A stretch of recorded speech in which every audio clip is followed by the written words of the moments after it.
Good morning, council members, staff, and members of the public. Today is Tuesday, June 17th, and I would like to call the meeting of the Policy and Strategy Committee to order. And I would like to begin by acknowledging that we're in Mi'kma'ki, the traditional territory of the Mi'kmaq people. It's great to see so many people in our chambers today.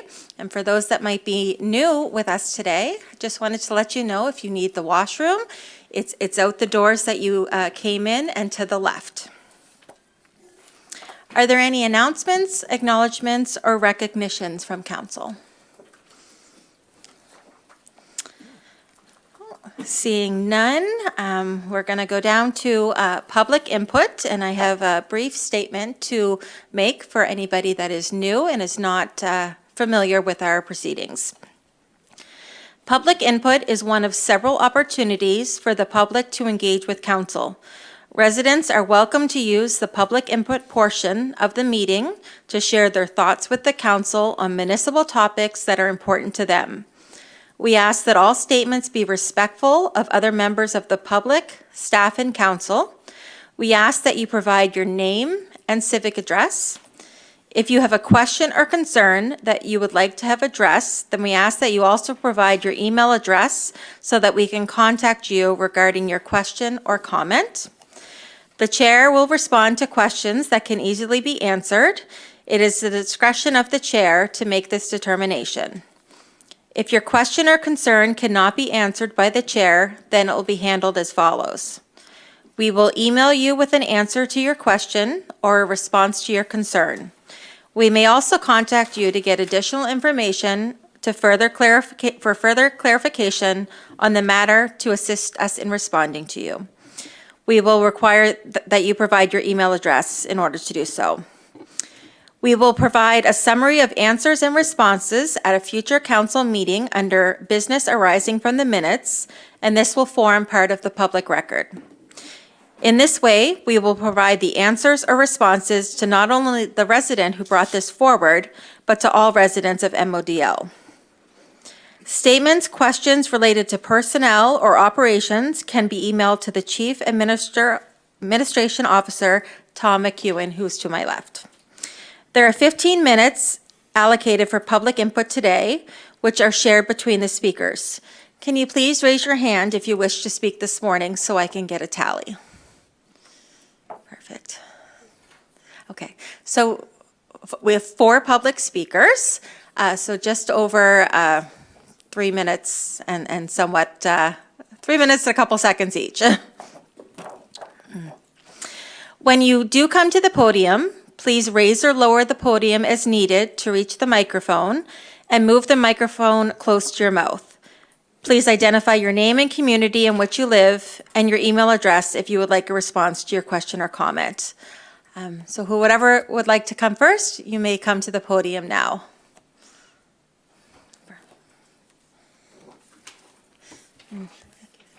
Yeah. Welcome. Yeah, we're just going to make sure the mic is on, and there we go. You got the mic? Good. There we go. Dr. David Maxwell, Middle LaHave, and I'm a resident here. And if you want my email address, it is dmaxwell@chebucto.ns.ca. You don't need that. If you can, there's a sheet where you can write it down. Oh, okay, I'll write it down for you. Okay. You don't need to share it with the public. Okay, I mean, I don't mind. Okay. What I want to speak to is, very briefly, the issue of uranium mining, which has been brought in by the provincial government. There is considerable evidence that uranium mining does carry significant risks, and it is the responsibility of municipal governments to look after their citizens, to treat oh shoot, I'm old and I'm losing words. It's very frustrating. The welfare of their constituents. So it is indeed an appropriate action for the municipal government to take to express their concerns and ask for clarification, justification, the reasons behind the arbitrary decisions being made by higher levels of government. So I would encourage the municipality, the municipal government, to stand with it and to stand fast to request that the provincial government provide justification and pros and cons of their actions. I'm not going to get into the issue of whether uranium mining is a good or a bad idea. Obviously, I don't think it is a good idea. And speaking as a physician, I can talk at great length to the harms, the medical harms of uranium mining, but that's not really the issue at this moment. So, thank you. Thank you, Dr. Maxwell. And we do have an item on the agenda today where we'll be discussing uranium exploration, and I hope you stick around to hear that discussion. Thank you. Next speaker, feel free to come to the podium.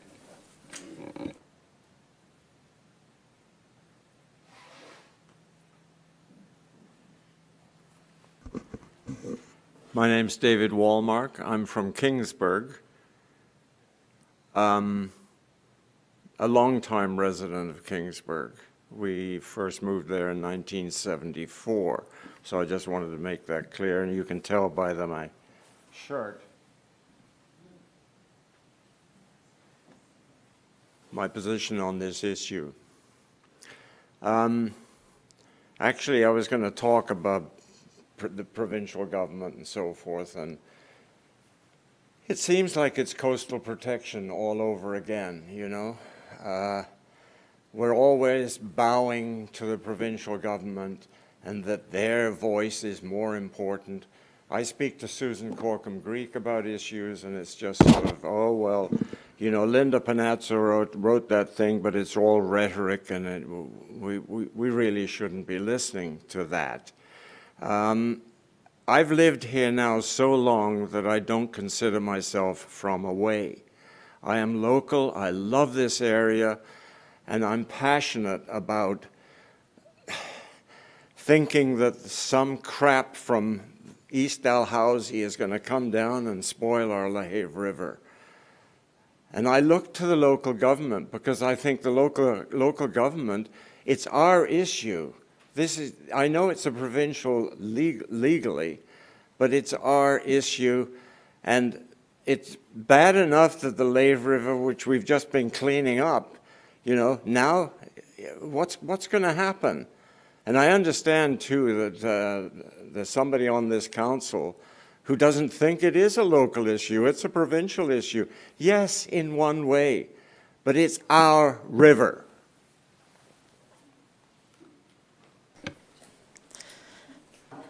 Thank you, Mr. Wallmark, for your remarks. And for those in the audience, just a reminder, we will be having a discussion today, so we hope you stay for it.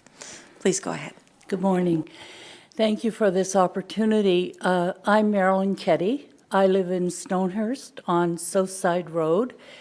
I'm a member of the Council of Canadians and active in our local chapter, which is part of the national organization.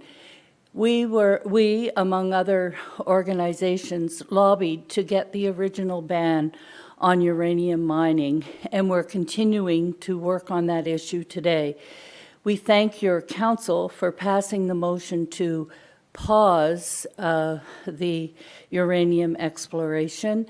And as David has said, I feel that in all the work the Council of Canadians has done in dealing with municipal councils, they're the people, you are the people who are closest to your residents, who live here, who remain here, who listen to what people are saying, and we are counting on you and supporting you to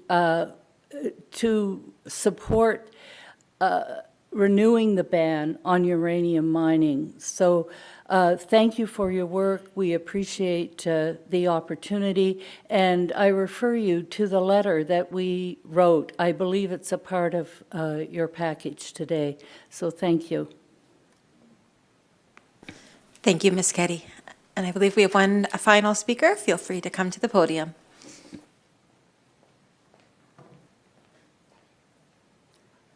Hi, my name is Sharon Pemberton Rutland, and I live on the Northfield Road.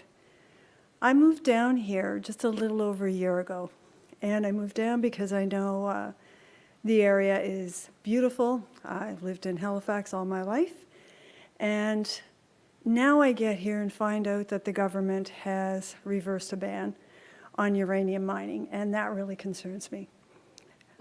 It's not only for the community, for the people in it, it's also for our ecosystem. That's part of the reason I moved here, was the beauty of this land. And I can't imagine, we're such a small province that it just baffles my mind that we would consider doing uranium mining. Because if there is any type of error, we don't have the distance and space in this province to be able to tolerate that, mitigate that, and turn it around. So I know you're going to speak about it today, and I know my counselor had said to me, this is a time to lend your voice, and I thought, well, I've got to lend mine, that I really think it's the wrong thing for anywhere in Nova Scotia, and I most certainly think it's the wrong thing from here. Everything that I've read about and researched just stands behind that more. It is just, there's too great a risk of what it will do to the environment it's in. That's immediate, but then how it can spread out in so many ways and affect all of us. So thank you. That's what I wanted to give mine today, and I'm anxious to hear what you have to say in your discussions.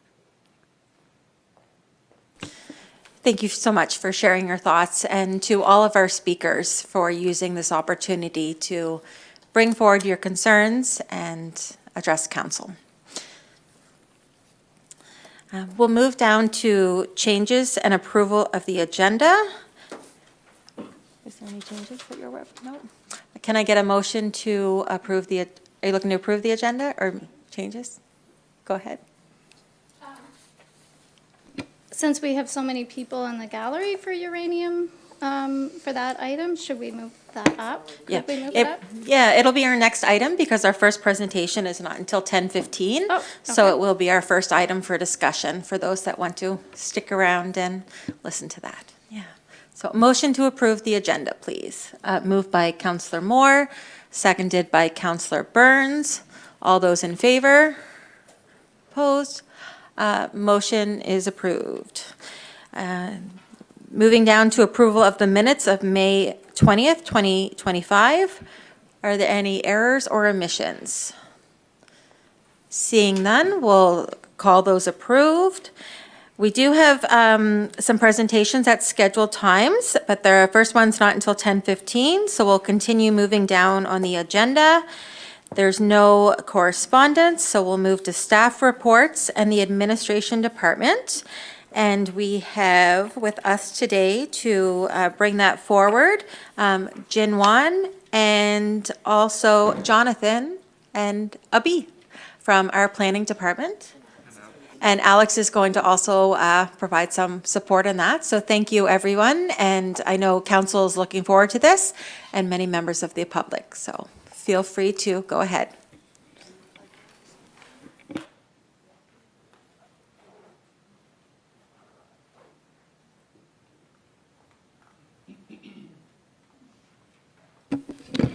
Thank you, Madam Chair.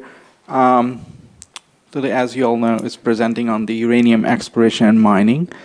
And also to walk you through the regulatory processes and the potential impacts of both exploration and mining on in the Lahave River watershed.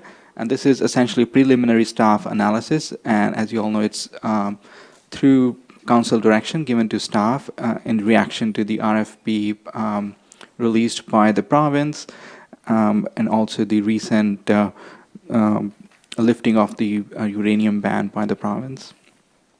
In terms of agenda, what we will be covering through our slides, it would include the background on also the history of uranium mining in Nova Scotia in general, what is the current situation, and what are the regulatory and public consultation processes in place both at provincial and federal levels. In terms of environmental and health risks, we will cover what risks are to our Lahey watershed and also Petite Rivière watershed. What are the exploration and mining impacts? What are the radioactive impacts? And what are the issues with the exploration regulations?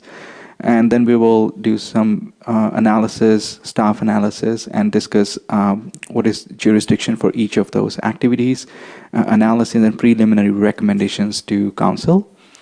And I will hand over to, I believe, Chin Wan, if you want to walk us through background. Thank you. Let me briefly explain what uranium mining involves today. There are two main modern methods, conventional mining and solution-based mining. Conventional mining involves physically removing rock through an open pit or underground shaft, extracting uranium and processing the leftover material. It works best for dense uranium deposits, but causes more land disturbance and requires tailing ponds. Solution-based mining, now the most common method, is less invasive. It involves injecting a chemical solution into a sandstone aquifer to dissolve uranium underground, then pumping the uranium-rich solution back to the surface for processing. The figure here shows the Beverly Sands mine in Australia. Its layout shows injection wells delivering solution into the uranium layer and extraction wells bringing the dissolved uranium to the surface. This method leaves the rock undisturbed and is often more cost-effective. Next slide, please. So to catch us up to the modern day, in the sort of before the 1970s, there was only sporadic exploration. However, in 1972, a Nova Scotia Geological Survey identified the sort of locations of uranium throughout Nova Scotia, which sparked sort of a large interest in and applications for uranium exploration. This was largely spurred by a renewed interest in nuclear power in Europe. As a response, the public started to sort of notice this, and in September of 1981, the province, responding to this, issued a moratorium, and then 3 months later issued a public inquiry to determine what the established effects were, what the effects of the environment were, and to sort of gauge public opinion. 3 years later, a report summarizing this public inquiry was released, known as the McCleary Report for its author. And following that, the province decided that public pressure and the factors involved were enough that they simply maintained the moratorium. Many years later, in 2009, the province reviewed this sort of action, and during that process, Modal voted to support maintaining the ban. And a few months later, the province formalized the ban into legislation, culminating the Uranium Exploration and Mining Prohibition Act. Now, in 2025, in March, the act was repealed, allowing uranium exploration again, or not formally banning it. And a few months later, or a month later, issued a request for proposals for the previous locations identified as key interests. The rationale for the provincial mining strategy follows generally from the principle of remove the blanket ban and then evaluate sites and projects on a sort of a per project basis. There are two main considerations stated. The first is the economic and labor considerations. There is the potential for new development, new job opportunities, increased economic activity, and potentially a more secure supply chain for uranium. The second is the focus on uranium as a clean energy. So they have updated the critical mineral strategy, recognizing that uranium is primarily used as nuclear fuel. The goal of the critical mineral strategy is to support clean energy transition, attract investment to the province, and create jobs through responsible mineral extraction.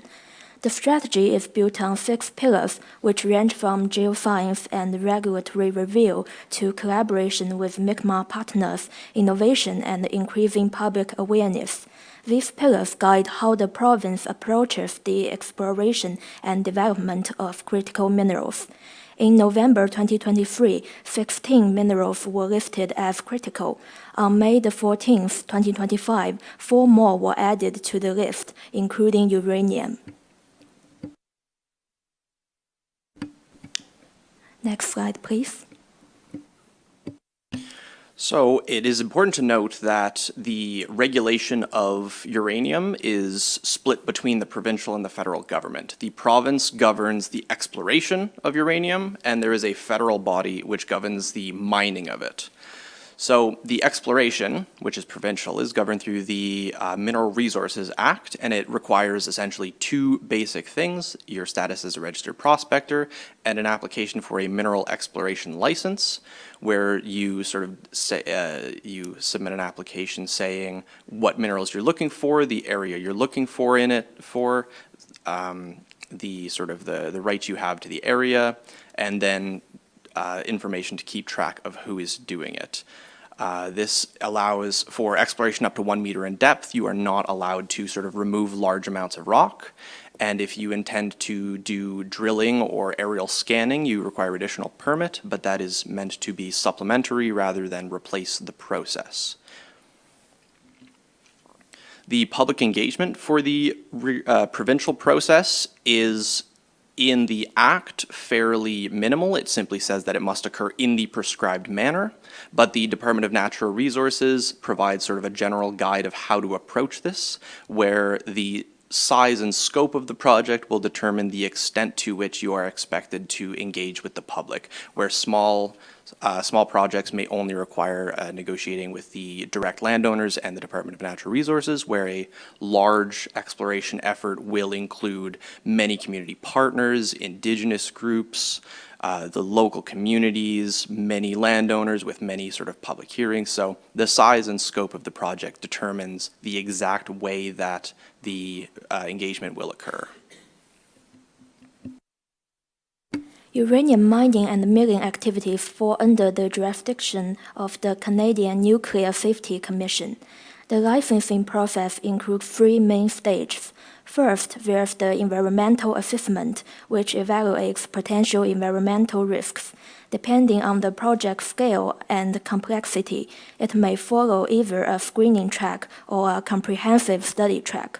For modifications to existing facilities and some expansions of current projects, the screening environmental assessment would be applicable. New projects would most likely trigger a comprehensive study. Second, the applicant must obtain a license to prepare the site and construct.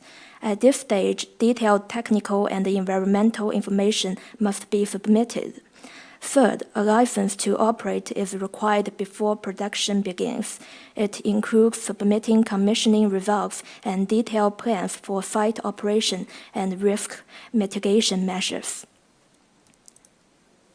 Public participation is built into several stages of the federal uranium licensing process.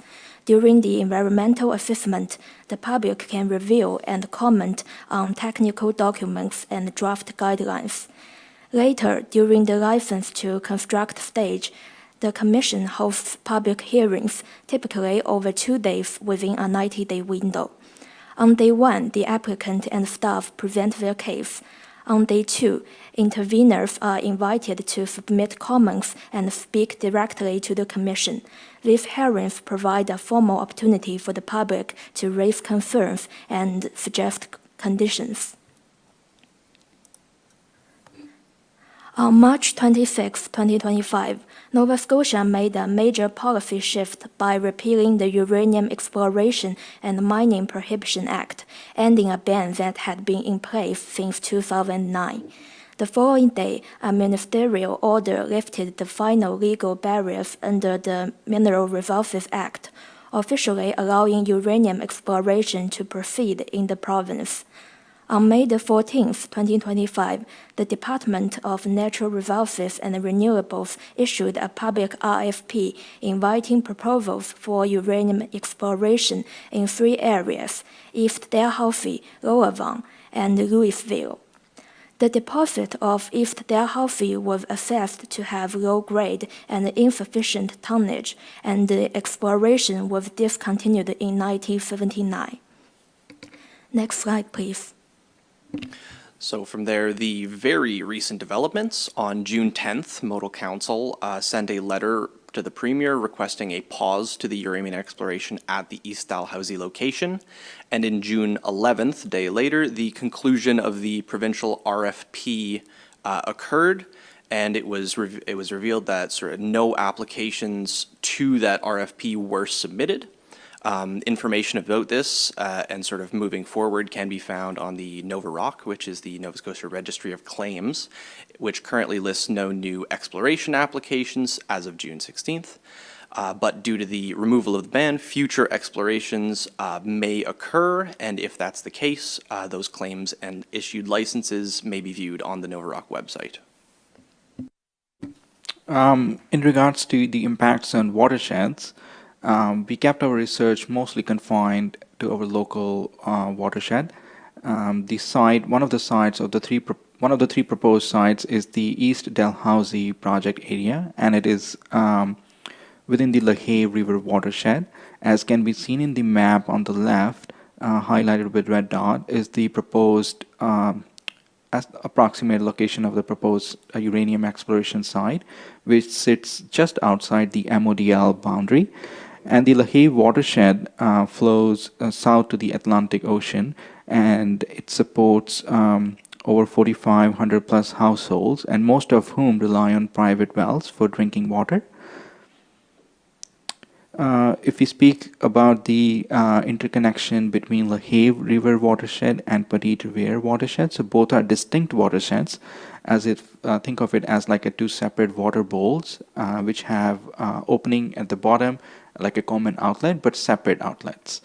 Or like both opening to the Atlantic Ocean, but all flows through different outlets. So they're distinct watersheds. And the Petite Riviere, it includes the Heb Lake, Fancy Lake, Minamkik Lake, which also supplies drinking water to the Bridgewater and the nearby communities such as Hebville or Osprey Village. Geographically, their boundaries meet in areas like Newcombville, Wildville, and Chelsea area. In regards to hydrogeological considerations, although there is no surface water connection that has been identified, but Nova Scotia is known to have fractured bedrock, which could allow localized groundwater exchange between these two watershed areas, and which is also actually poorly mapped, or it is not really well understood, the subsurface movements between the watersheds. There's been two programs that have been up and running that monitors water quality in both the watersheds, and both are led by Coastal Action and follow CCME guidelines, which is Canadian Council of Ministers of Environment. Lahave River Watershed Monitoring, the program has been running since 2007. It is the longest water quality monitoring program in the Atlantic area. They do monthly sampling at 15 plus sites in the watershed area, and the parameters include nutrients, bacteria, metals, and habitat indicators. The limitation of this monitoring program is they don't monitor uranium, radon, and polonium levels. In regards to Petite Riviere watershed monitoring, which has been up and running since 2010, 18 sites in the watershed area monitor using multi-parameter probes and lab testing. And their parameters actually do include the arsenic, selenium, cadmium, and uranium monitoring in their program. But the limitation is that uranium testing is not so frequent, and it's also not really near the exploration site that would really detect the uranium levels in the Lahave River watershed areas or the nearby areas. If we speak about the impacts of exploration on the watersheds, in the early stages, the drill holes may intersect with the fractured granite bedrocks, which is known at this East Dalhousie site. It could alter the groundwater pathways. Drilling can also release radon gas, which is known radioactive carcinogen, and it's known groundwater contaminant. And chemical drilling fluids as for example, like in situ exploration method, or disturbed rock can introduce contaminants into aquifers or streams. If we speak about the lack of required safeguards, for example, in the RFP that was issued, there was no site-specific hydrogeological studies required, or that there was also no mandate for example, baseline water testing prior to drilling, especially like the nearby residents who may be using private wells for drinking water. And there's also no requirement for post-drilling long-term water monitoring as part of the RFP. And why it matters? Because the LaHave watershed's fractured geology and reliance on private wells certainly makes it a highly vulnerable area. And without early safeguards, risks may go undetected until the impacts really reach the drinking water sources. And when we speak about the impacts of mining as opposed to exploration, the mining has, of course, bigger impacts compared to exploration. The tailings produced through the mining processes releases, it contains 85% of the uranium ore's radioactivity through isotopes like radium-226 or polonium-210. And this remain hazardous for thousands and thousands of years, which can leach into groundwater and or even spread as airborne dust and travel thousands of hundreds, at least like kilometers. And speaking of uranium mining impacts, there was also a National Research Council in 2012 research that was conducted in Virginia on the uranium mining in Virginia, and that determined that the Virginia's wet climate and because it's also a storm-prone area, it poses even more significant technical challenges, especially for tailings containment. And the risks include it could lead to containment failure, or the leachate could migrate underground, or it could also lead to catastrophic events during heavy rainfall events. And these findings are directly applicable to Nova Scotia's climatic conditions, which is even wetter and storm-prone conditions. And for comparison, Nova Scotia receives on an annual basis about 1,300 mm per year rainfall, which is about 30% more than what Virginia receives. And given the study already determined that the Virginia situation is already posing higher risk of containment, understandably the Nova Scotia would be even more riskier. In July 2 years ago, 2023, Nova Scotia experienced about 860 mm of rainfall in just a single day event. That also led to flash floods. And if it compares to Saskatchewan, the uranium mines, one of the areas, for example, Key Lake uranium mine site, are in relatively much drier climates. They receive on an average about 400 mm of rainfall per year. And the precipitation is also compared with the rate of evaporation. So basically when it says drier climates, it means is the rate of precipitation is lower compared to the rate of evaporation. So in, for example, Saskatchewan, the rate of evaporation is about 600 mm per year. So in general, it's like net negative water in comparison to Nova Scotia or Virginia. And why it matters? Because no uranium mine in North America has operated in similar climatic conditions or in a region such as Nova Scotia, where the combination of high rainfall, storm-prone conditions, and fractured geology and nearby population density, there's no precedent that we could look at in the Eastern American side. When we look at the public health risks, the radon gas, as we speak to, is odorless and carcinogenic. It is also responsible for over 3,000 lung cancer deaths annually in Canada. This data is derived from Federal Department of Health Canada. And the radioactive dust from the ore and tailings somebody may inhale, or it could also settle on vegetation and could transfers through the supply food chains or the other ecosystem chains. Drilling and blasting can release radon from underground rock. Polonium, one of the isotopes that is formed during the decay of uranium, is extremely toxic if ingested. And the risks are understandably elevated for the rural and Mi'kmaq communities, which are relying on private wells or traditional food sources, especially near the exploration or mining site. The risks would be elevated. There are also regulatory gaps that have been identified in the Public Health Provincial Department, which speaks to how there is a lack of provincial communication on the risk likelihood and the health impacts. There's also a lack of provincial framework specific to uranium mining, and there's also no requirement for early stage groundwater assessments or the private wells baseline data gathering and monitoring, and also a lack of or no requirement for post-drilling long-term water monitoring. And Nova Scotia Health also recommends that there should be environmental and health impacts assessments be done should the exploration proceeds. And there should also be baseline air and water testing be done, especially near the proposed sites, to track if there are any impacts post the activity that could be tracked down. And most importantly, there should be more equity-informed evaluation of risk for rural and indigenous populations. Discussions and staff analysis. So to return to the municipal role in this, there is no sort of direct regulatory role with mineral extraction, but there is a high degree of overlap with municipal concerns, one of the primary being the watersheds and the high reliance on private wells. So the province has invited the municipalities to support the Stranded Mineral Strategy, indicating that there is they desire a greater role or communication with the municipalities on this matter. And the Modal Council, of course, has sent a letter asking to pause so it has time to sort of inform itself and consult with its experts and constituents.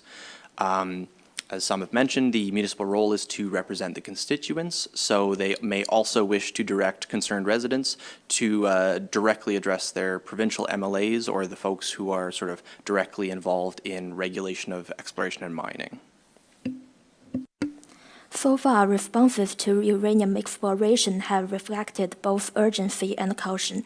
The Nova Scotia Federation of Municipalities expressed concern over the province's blanket request for municipal support.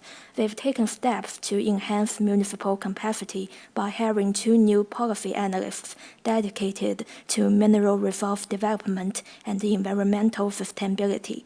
Several municipalities responded with surprise and uncertainty. Many are calling for greater transparency, clear procedures, and project-specific information.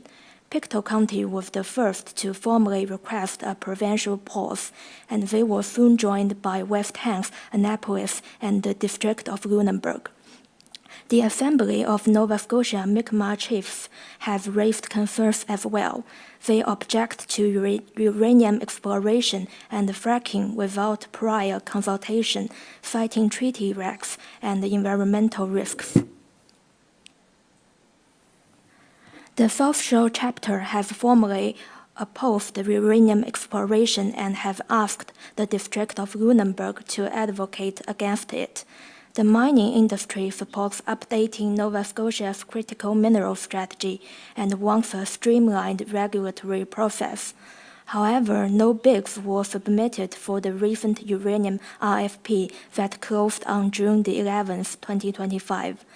Public sentiment has historically been strongly opposed, and while current concern remains largely unquantified, grassroots opposition appears to be growing. There are some key reflections from our analysis. First, it's important to note that municipalities do not have any formal approval role in uranium mining projects. Any action by the District of Lunenburg would be limited to advocacy rather than decision-making authority. The province has outlined its rationale for reopening uranium exploration, emphasizing economic growth and contributions to the clean energy supply. However, it has not released any public information regarding projected economic gains, job creation estimates, or anticipated provincial royalty revenues from uranium development. Expanded extraction would require a robust regulatory system and strong environmental controls. To date, the province have not disclosed impact assessments or estimates of human and ecological health risks related to exploration activities.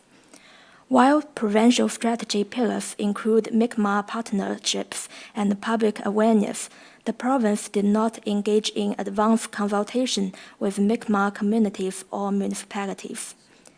Uranium exploration carries site-specific impacts common to all mineral development, but also involves radioactive risks from radon gas and mining waste. Compared to other uranium regions in Canada, Nova Scotia's higher annual rainfall increases the likelihood and severity of those risks.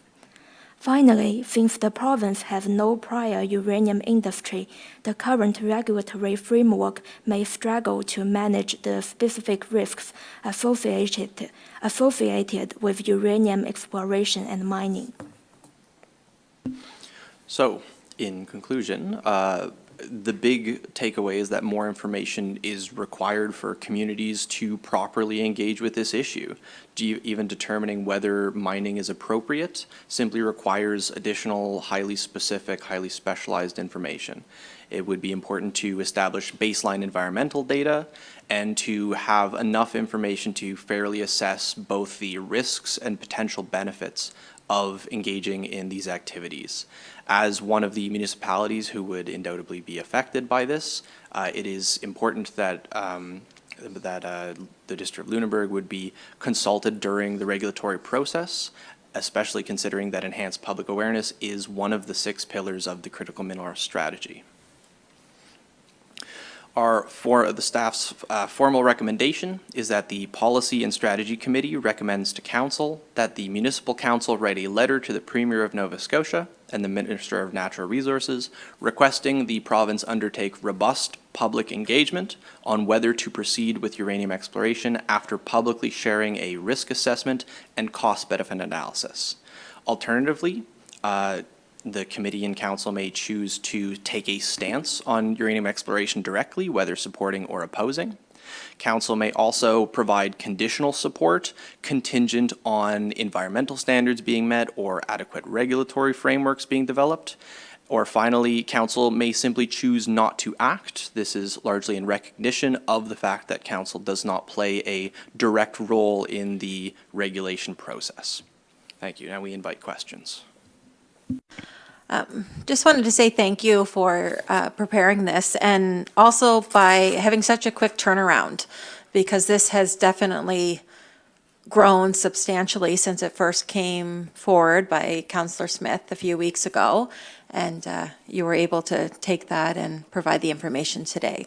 So we'll open up the floor for questions or comments for staff. Okay. Mayor McLean-Weil?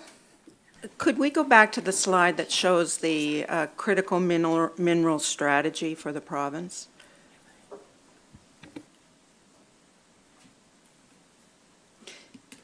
The 6 pillars of the strategy. Do we have any knowledge as to whether this has, how recent this is, and whether, if we have that in place, obviously the government did not follow this strategy. Am I correct in interpreting this correctly? The critical mineral strategy is released in November 2023 and includes 6 pillars of the strategy.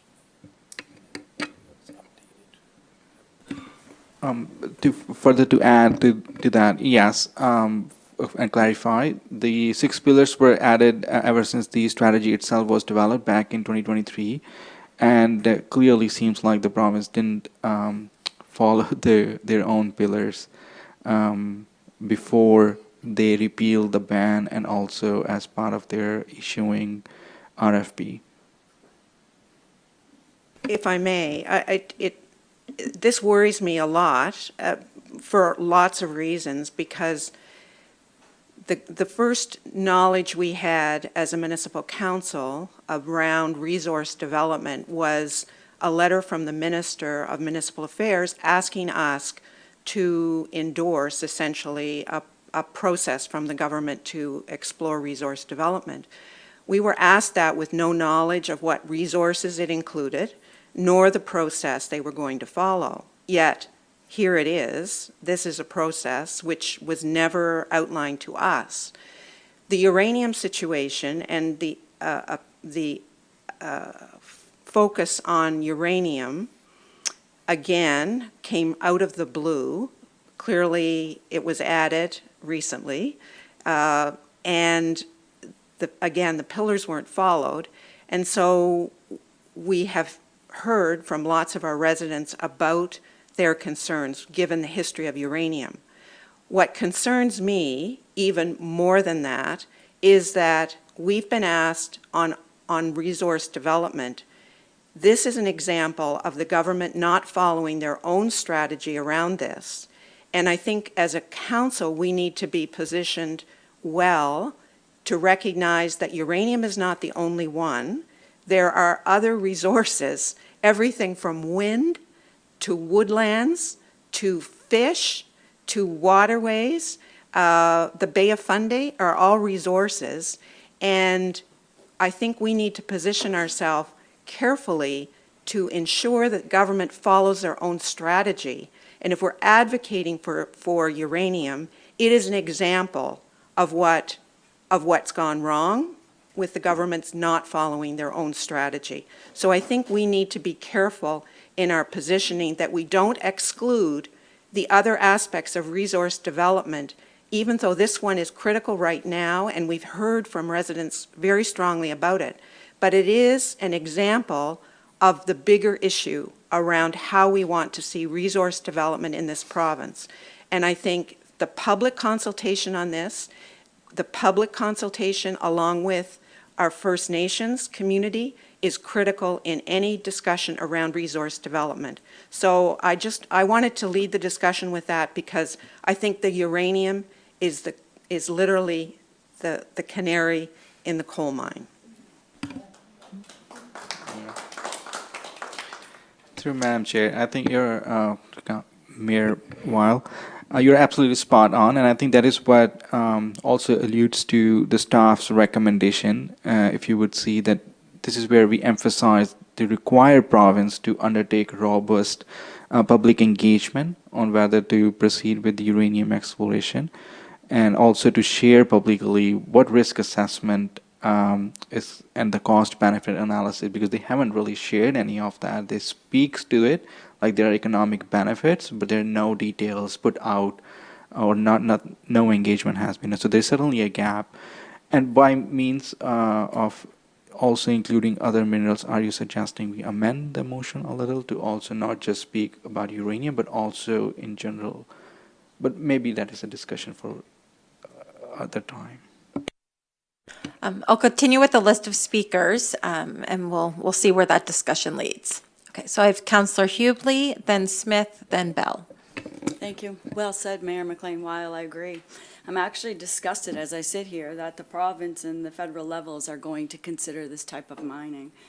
In the beginning of this presentation, you had showed a graph that showed a fairly new mining practice. I had a question about that, but I think I've answered it, and I just want you to confirm.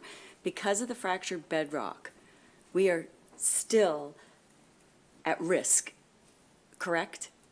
So, Yes. yeah, that's what I thought. I agree with the public input that this is way too great of a risk. Councillor Smith. I wanted to start by saying thank you for the report. Some of the words that I've heard from people who have read this report, who really anticipated this report, is that it's thorough, balanced, evidence-based, excellent. So I'm getting a bit choked up, but I just want to, express my gratitude because really there's been no information and so much fear around this quick change from the province. And I have been to several very big community meetings on this. where I've heard directly from my residents as well as residents in neighboring municipalities, as well as First Nations voices. And, you know, there's such concern that the province has lifted a 40-year ban on uranium exploration and mining, and we didn't even get to have a conversation about this. And you know, as you've mentioned, the province has no mandate for this. This may be a bit of review, and some of the things that your report has confirmed that I've heard most from residents are concerns about population density in comparison with Saskatchewan, our precipitation rates in comparison with Virginia, who bans uranium mining on this basis, our province's capacity to regulate this industry, which we haven't, you know, even looked at for many, many years. And then also our province's capacity to respond to a public health care crisis, if there was one. People are very concerned about that. They're very concerned that you know, we're already not managing the risks to well water very well, knowing that there's these metals in our water and our environment. And then there's further concern that our efforts to recruit doctors here are going to run up against this message that we're inviting uranium exploration and mining into our community. And there has been in the past, in Quebec, there's a well-known case where doctors said, you know, if you are going to be uranium mining here, we're going to leave because they can. There's other places that they can go to. And then there's reasonable skepticism about the ability to actually hold mining companies accountable in the long term. And one thing that this report speaks to well is the length of time that you have to look at this in terms of managing tailings or possible damage to the environment. It's breathtaking, actually, and it goes well beyond a premier's 4 years in government or even the lifetime of a mining company. And I really feel from my residents that they are looking after their land, air, and water, and also thinking to future generations. And I am very proud for them for standing up for that. Concerns also that there's no real economic case, and I think others have spoken to that well, and the sense that our environment is being risked for something that is really, you know, it's not sustainable, it's not a sure thing. Even if it were to happen, it would mean jobs maybe for 5 to 10 years. But there's lots of evidence out there that it wouldn't actually create that many jobs. Saskatchewan is turning to using more robots, for example, in their mining. And then lastly, there's deep concerns about the state of our democracy and how this played out. The province had no mandate to remove this moratorium, and really, you know, putting it in an election platform is kind of the bare minimum, considering the consultation and study that went into getting this moratorium in and holding it in place for so long. So I respect the recommendation that's been brought forward, and I think it's a good recommendation. The only thing I would add is that my residents would really like to see us calling for a reinstatement of the moratorium as we're doing, you know, before this public engagement takes place. They've been put in a terrible position. It's really hard to have a conversation, a mature conversation about extracting uranium when you've had the rug pulled out from underneath you when you're literally wondering what's next. So I'm not sure if this recommendation was kind of, if you feel that it implies that the moratorium would be put back in place. Our deputy CAO is going to comment on that. Yeah, in working as a team, we wanted to make sure that we didn't stray beyond what council had asked staff to do. So we've prepared a report which identifies the process and identifies what some of the potential risks are. As the mayor has caught on to, we've identified that we believe there are gaps in how the province has pursued the critical mineral strategy. The question of should the municipality advocate for a return of the moratorium was not something we were directed to do. And also it's not staff's role to try and evaluate public opinion. Our job is to go and bring as much background information as possible. So if council feels that you want to make other recommendations or make other decisions beyond what staff have recommended based on the public input that you're receiving, that's entirely doable and appropriate.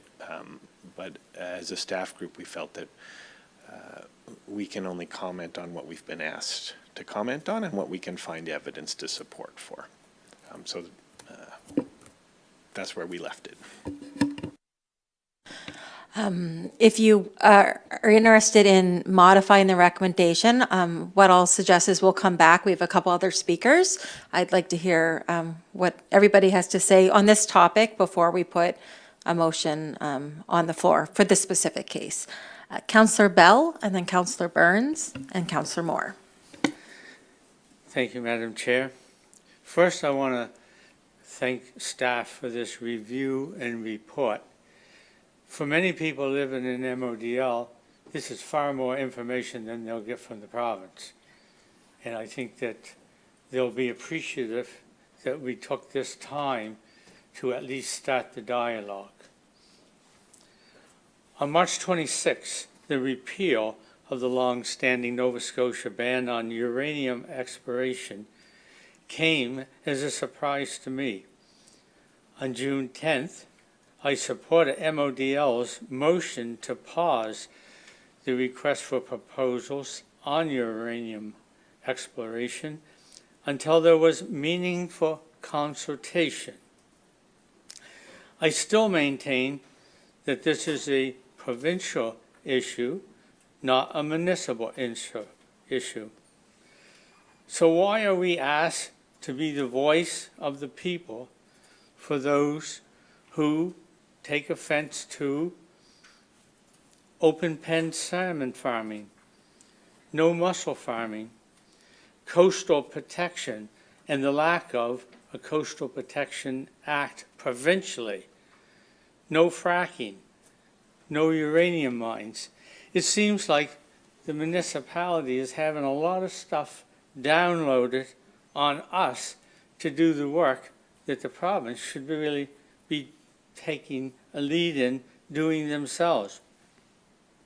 I suppose it's because we need to be concerned about what happens in our neighborhood, because this is where we live. This current provincial government scrapped at least 2 policies agreed upon by our legislature since gaining power. The first one, fixed elections. They just disregarded it. In fact, it was legislation that they introduced when they were in opposition. But when it was convenient, they decided not to follow it. The second one is the repeal of the uranium exploration ban. The second piece of legislation was not mentioned in their most recent election process. So in my opinion, they have no mandate to proceed. However, they seem to be choosing that they're going to. In May of 2008, I supported a motion by this municipality for the ban of uranium exploration. I'm not in the practice of being part of one level of government taking on another level of government. Normally, being the smaller level, we usually don't win. But when I see my provincial government willing to participate in dangerous actions and practices for the almighty dollar, I need to speak out, and I will be supporting the motion as it is currently suggested in our agenda. I think the province needs to follow their own rules. I want the province of Nova Scotia to take the same amount of public consultation as this municipality takes on issues such as coastal protection or land use planning. That just is for good government, treating the public with respect. And that's what we do, and there's no reason why the province can't follow our lead in talking to the people before they make such major changes. As I said, the recommendation that is on the floor, I will be supporting. Thank you. Thank you. Councillor Burns. Thank you. I'll be relatively quick, so not to reiterate everyone's points. Again, thank you to the staff. I fully understand the commitment this would have taken to pull together on top of what we've already asked of the planning department this year. So thank you to the four of you here and everyone else who worked on this. I've been pretty clear on this the whole time. Anyone who's driven by my house sees the sign on my lawn asking for this to stop. In fact, from my residents, I've asked a cross-section of people, especially those who actually disagree with me often on issues, and united in their voice was a fear of this, a disappointment on how it came about, and a desire to see it end. We've been asked by the province to support, and by virtue of asking comes the option to say no to resource development. In this case, it's very specific, but I believe because we've been asked, it is our role to answer that. And in regard to uranium mining, it is our role to say no. And I would support this motion, but I would also support any motion that would further put the cap back on the Pandora's box, which this begins to open. And I believe that the vast majority of my residents and everyone, every single person who spoke to me from my district on this issue would strongly agree with going as far as asking for the ban to be put back on. Thank you. Councillor Moore. Thank you, and thank you, staff, for the report. In 2008, like Councillor Bell, I also voted in favor of putting the moratorium on uranium mining. And at that time, I mean, that was quite a few years ago, I'm sure there was presentations and stuff like that. Being new on council, I don't know really how much all of that sunk in. All I knew was that it was wrong. It was wrong for the public. It was wrong for Nova Scotia. Since then, I've been to one meeting in the Anglican Hall in New Germany, and then this presentation, and I feel so I've learned more in the last 10 days on uranium mining than I would have in a whole school year of geography. And it's just remarkable. It's just unreal what's going on here. So I will support this motion, but I will also support an amendment asking that the moratorium be put back in place until further discussion with the public. Thank you. Councillor Brooks. I will be supporting this motion today.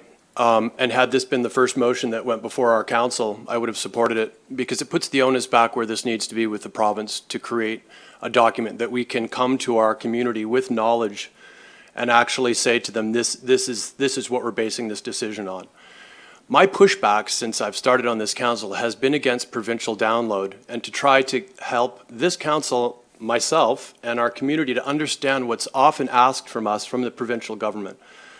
I appreciate the passions of the people in front of us today who've come here and this council to push back on this ask. I would appreciate to have these passions on all of the pushback on the province. When we fail as the poorest province and the poorest place in North America to think about economic development and to push back on the regulations that prevent small businesses from coming into being, what we do is we open the door for things like uranium mining. So when the government sits in Halifax and they wonder how to get more revenue for our communities, they're looking for easy, low-hanging fruit. They're looking for uranium mining, they're looking for resource extraction, which anyone over the age of probably 30 knows doesn't even stay here in Nova Scotia. It's going to be bought, owned, and shipped to someone else in the world, and if we're lucky, we'll buy it back at twice the price. So what I'm frustrated about is the download. I'll be supporting this because I want the province to understand we're not comfortable with downloads without resources or without expertise to provide adequate solutions to our community.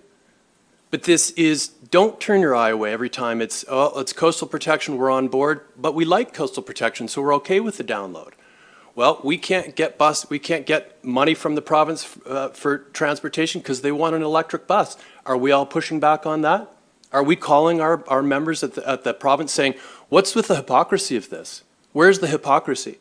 So all I would say is, please, I'll be supporting this motion today, but be very aware, if we pick and choose with this provincial download, we just become, they'll say, well, sometimes they care, sometimes they don't. We need to understand what the Municipal Governance Act is, and we need to understand how to effectively push back. If we pick and choose, they're not going to listen to us. So I'll be supportive of this today. I'll be supportive of further information coming before this council so we can make real, strong, firm decisions. And even if the Municipal Government Act doesn't allow us to legally say pushback, at least we'll have the documents in front of us to say this is what we're basing it on. Not any sort of performative thing because we feel that way. I don't really frankly care how any of us feel. We need to know the facts in order to make informed decisions. Thank you. Councillor Reinhardt. Thank you, and thank you for all of the work in getting the report done so quickly. I'll echo that.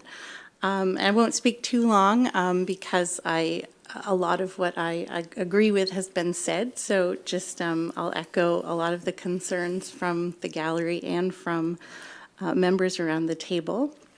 This is a 40-year ban. It's been lifted very suddenly, and it's thrown a lot of people's lives into fear and disarray. I've heard from so many residents, some of whom are scientists, doctors, geologists, public health officials who are against this being lifted, especially the process that there has been no consultation. Most activities we know carry some kind of risk, but usually what we do in that case is we look at the risk and we look at the benefit and we make a decision whether we think it's worth the risk. And in this case, I haven't seen any clear information provided of the benefits that would come from this. I've seen some vague promises of jobs and money, but nothing specific that would make me consider that this might be worth the risk. And then I'd just like to quickly speak to amending the motion because I do think it is important to include reinstating the ban for a few reasons, but the main one being that there have been so many people organizing and putting so much work into trying to stop this. I think if we advocate for reinstating the ban, that would allow people to relax and not feel that they have to rush and do all of this themselves when this information should be coming from the provincial government. So I think it's important to include that in the motion. Thank you. So everybody has had a chance to speak once. Going last, again, a lot of the stuff that I would have said has already been said. I did put it out to my residents as well, and I didn't have one single person say, we want this. I heard things such as, we don't have a chance to have a do-over. we don't get our health back, we don't get environment back, and like a speaker said this morning, there's no planet B. This is it. This is a one shot. Councillor Smith, you spoke earlier about different motions, so I'd like to provide you that opportunity to discuss that, and if you would like to bring that on the floor. Yeah, I think that I've heard from people clearly that they like this recommendation from staff, and I would support that. But I think that we can add, after requesting the province, we could add, reinstate the moratorium and undertake robust public engagement on whether to proceed with uranium exploration after publicly sharing a risk assessment and cost-benefit analysis. I think it just makes it super clear that they didn't have the mandate to remove the moratorium. Our residents are asking us to request that moratorium is reinstated so that we can actually have that conversation, but that it's not it's not done in the terms that the province is offering right now, which is kind of pulling that moratorium out without any consultation with anyone. Could I ask that you read the full motion, and that way anybody that's just listening and might not have this in front of them, they get from start to finish. So if you would put that on the floor, please. To the Chair, Deputy Mayor Vino, and members of committee, I move that the Policy and Strategy Committee recommends to Council that Municipal Council write a letter to the Premier of Nova Scotia and the Minister of Natural Resources requesting the province reinstate the moratorium and undertake robust public engagement on whether to proceed with uranium exploration after publicly sharing a risk assessment and cost-benefit analysis. And is there a seconder on that motion? Seconded by Councillor Moore. Any further discussion? Seeing none, all those in favor? Amendment first, right? No, the full motion was put in, so it's just the one that was read. Opposed? Motion is carried unanimously. Thank you. We'll take a brief 10-minute recess and get ready for our presentation, which will be on the Food Hub feasibility when we return.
Welcome back to the Policy and Strategy Committee meeting. And I failed to mention earlier that we have regrets from Councillor Oikel today. And Councillor DeLong is also not with us today while she's off on medical leave.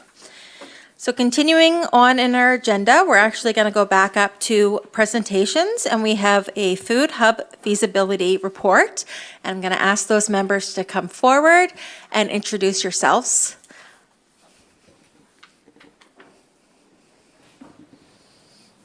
Thank you, Madam Chairman. Good morning, everybody. My name is Chris Pelham. I'm the principal with an organization called Third Sector Enhancement Limited, and we undertook the feasibility analysis for the Food Hub. And I'm joined by Gary Morton. Gary was our principal lead on that project, and Gary is our resident expert on agriculture, agri-food, and more specifically food hubs, and was the guy who talked mostly with all the local groups. The first thing I'd like to say is that we met on a bi-weekly basis with your staff team of Dave and Mark and Sarah and Ari, and that was a wonderful exercise for a long time, from the fall until the late spring, as this project evolved over a fairly long period of time. And I know that there's a staff report that on the surface would suggest that we don't agree.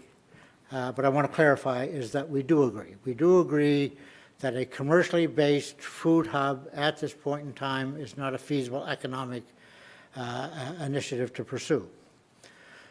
Is that for all the reasons stated in the staff report of lack of supply, capital cost, operating costs, and all those things at this point in time. But one of the things that we discovered through the process, and great credit to your engagement team. You have a wonderful community engagement team that resulted in a lot of discussion with a lot of people about the process. So what we discovered through the process is that we believe that there is momentum and motivation on the part of a good number of people, both on the supply side, on the food security side, on the demand side, that would lead itself to the development of a community-based initiative to move this thing forward, and hopefully with the support of the municipal unit.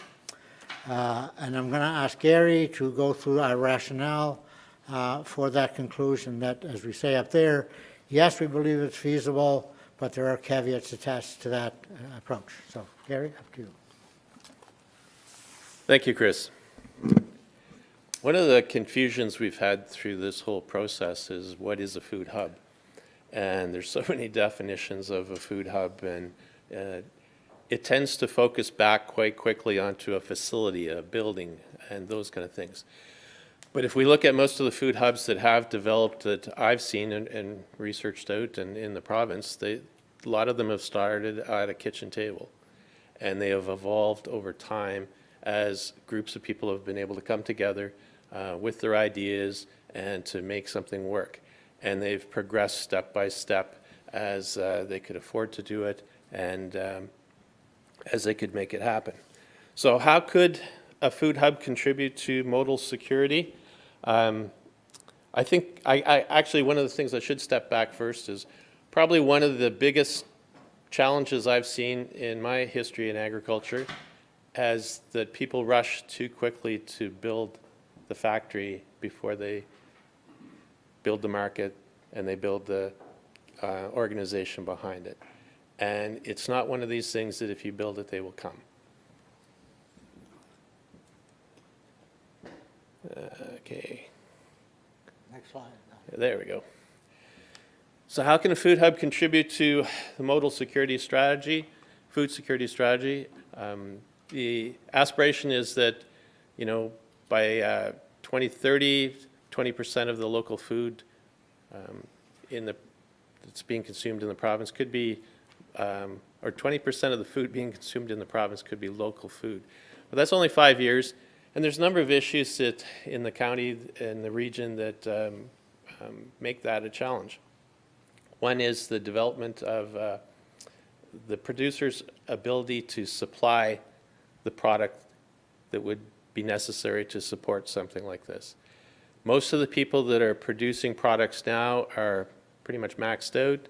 They're already in markets that they are comfortable with, and to take a risk into going to something else, they're not necessarily interested in that at this point. So there needs to be development support for producers to achieve and increase the supply demands, and that could be helping them find available land banks, for example. There's lots of land in this county that potentially could be farmed.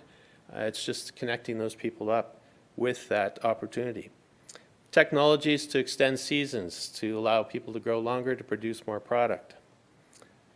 Small-scale equipment to be able to work on small-scale farms, which is the typical type of farm in this region.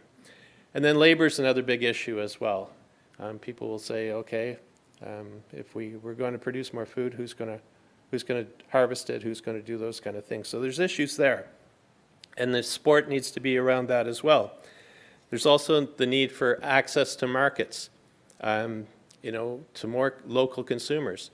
If we even look at something like fish, we produce a lot of fish in the province, but to be able to connect it up with people doesn't seem to be that easy.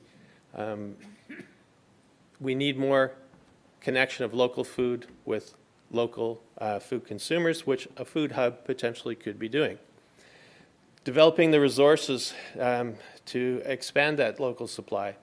And that could be things like processing facilities, it could be abattoirs, it could be all those kind of things that would support the growth and supply of more product in the region. Because people can produce things in this region and in this province even, food. It's just it has to have somewhere to go. And they have to be able to have the distribution to be able to get there. A communication system is super important to connect all the stakeholders, the people that produce the food with the people that want to buy it. And then moving beyond the limitations of farmers markets, like being only open one day a week or a market one day a week for a lot of people is a big challenge. Trying to make a sustainable business, it takes a lot of time. If you're going to multiple farmers markets, it consumes a whole bunch of time when you should be producing your products. And then there's just the continued support by the community. We've seen through COVID that there was a big increase in demand for food, local food products, and then it kind of died off again after COVID and everybody went back to the grocery store. So if you're going to have like food hubs exist, then they need to have people committed to supporting them and in the long term. So what's needed is a connection and linking of local food producers to more customers. And in Modal, it's a strategy to probably increase that supply of local food and some kind of policy around that. So the strategic outcome can be achieved of improving the food security, but it's probably a longer term process. And it's something that you want to take advantage of the people in the community that are trying to put it together or would like to make it happen. So as I mentioned, most food hubs start small. And that could be basically 2 trucks backing up together, trading food, to a really advanced model. And as what we're saying is an organization, a food hub, if we're defining a food hub, an organization with the capacity to strengthen and improve the producer's ability to supply the demand for local food and enhance the market's ability to absorb products in a sustainable way. And that could be anywhere from a basic to an advanced model that we have in these diagrams.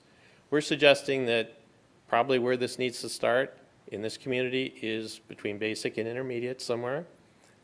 It's not 2 trucks backing up, but it's probably not investing in a facility that is going to have mortgages or investments into it. And it's for people to discover how they can make that happen going forward.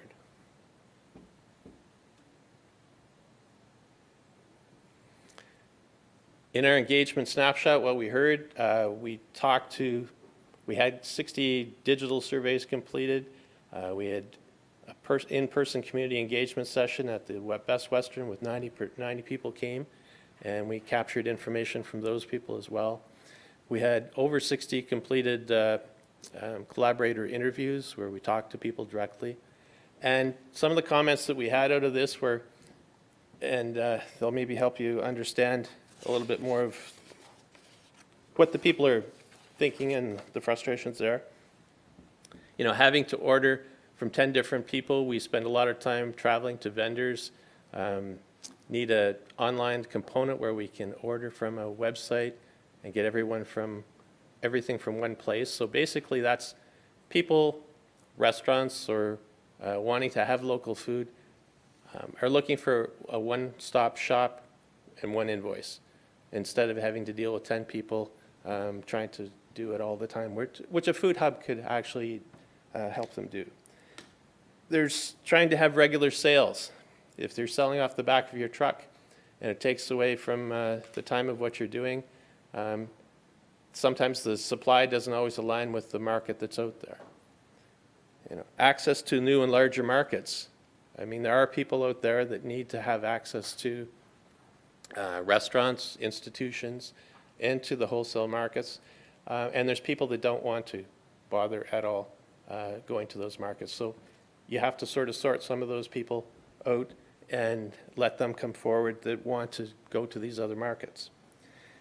And then it's year-round sales, like trying to make a living selling just for a few months of the year or one day a week is pretty challenging. So Food Hub potentially could help people expand those markets.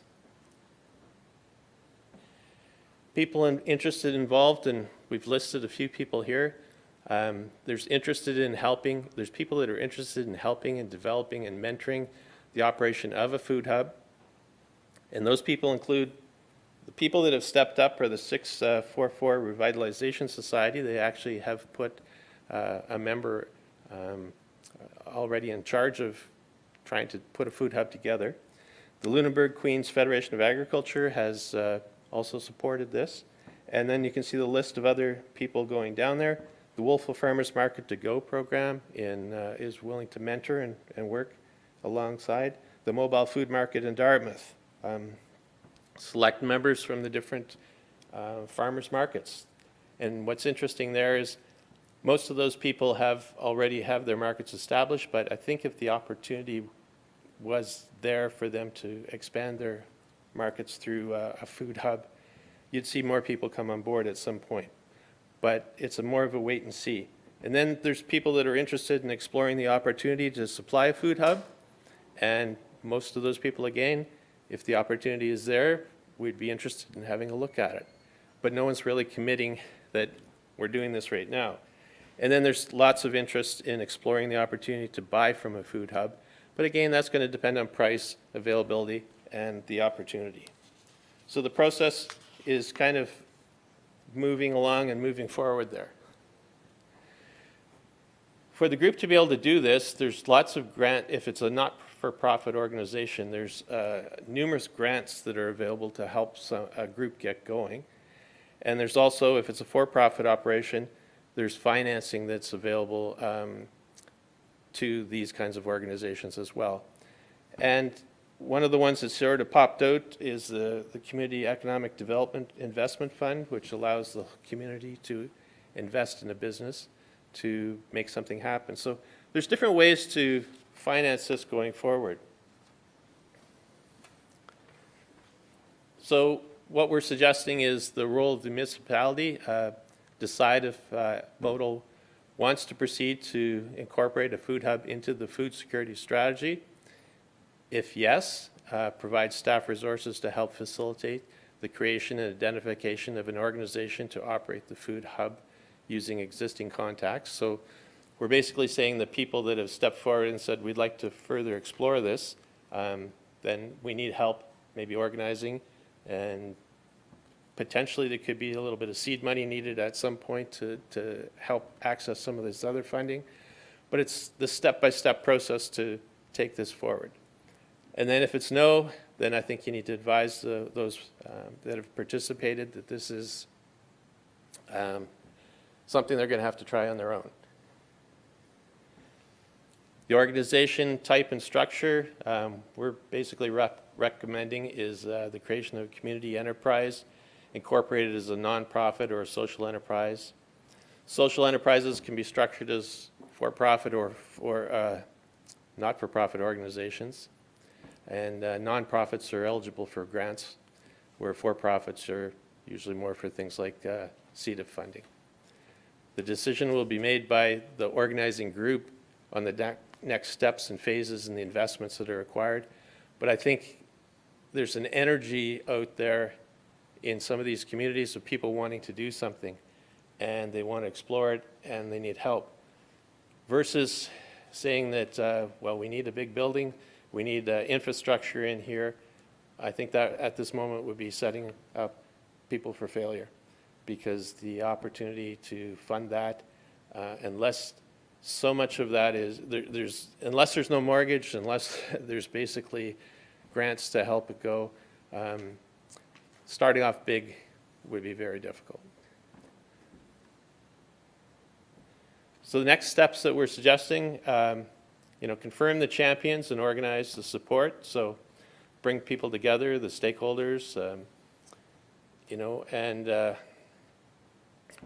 they could work on the seed funding sources, identify the different issues, and get underway with the pilot project. And step 2 would be design the pilot project and the concept, use some seed funding to launch proof of concept pilot, which is really what you're trying to do, is you're trying to do the proof of concept. Right now we know that food hubs work, we know that there's an opportunity out there, but can it be economical in this region? Well, the pilot project would help that, you understand that. The outcome is a low-risk pilot project, insights into the market demand, pricing, producer capacity, and operations informing next steps. So the third step would be to launch the pilot project and see if it's, can be successfully executed. The fourth step would be evaluate the project, and is it suitable, is it feasible? And then the fifth step would be to plan for the next phase. The timeline, when we're talking agriculture, it takes time for people to ramp up food production, to go forward, so it is a long-term process. But if you started now and just started organizing people, we're suspecting that it would, by the time you got to the fifth stage, it would be upwards of 3 years. And that is my presentation. Chris, do you have anything to add to it? No, only to say that one of the, and we kind of knew this going in, but it was emphasized as we were going through the project, there are a lot of groups, a lot of resources around the province who are attempting to do the same thing. I found out last night there's a group in Berwick who are just looking to try to launch and modify their existing opportunity into food hub as well. So you're not alone in this journey. There appears to be a significant support from the province to develop the capacity to create this food hub intervention between the supply and the demand for both the purpose of food security and food sovereignty.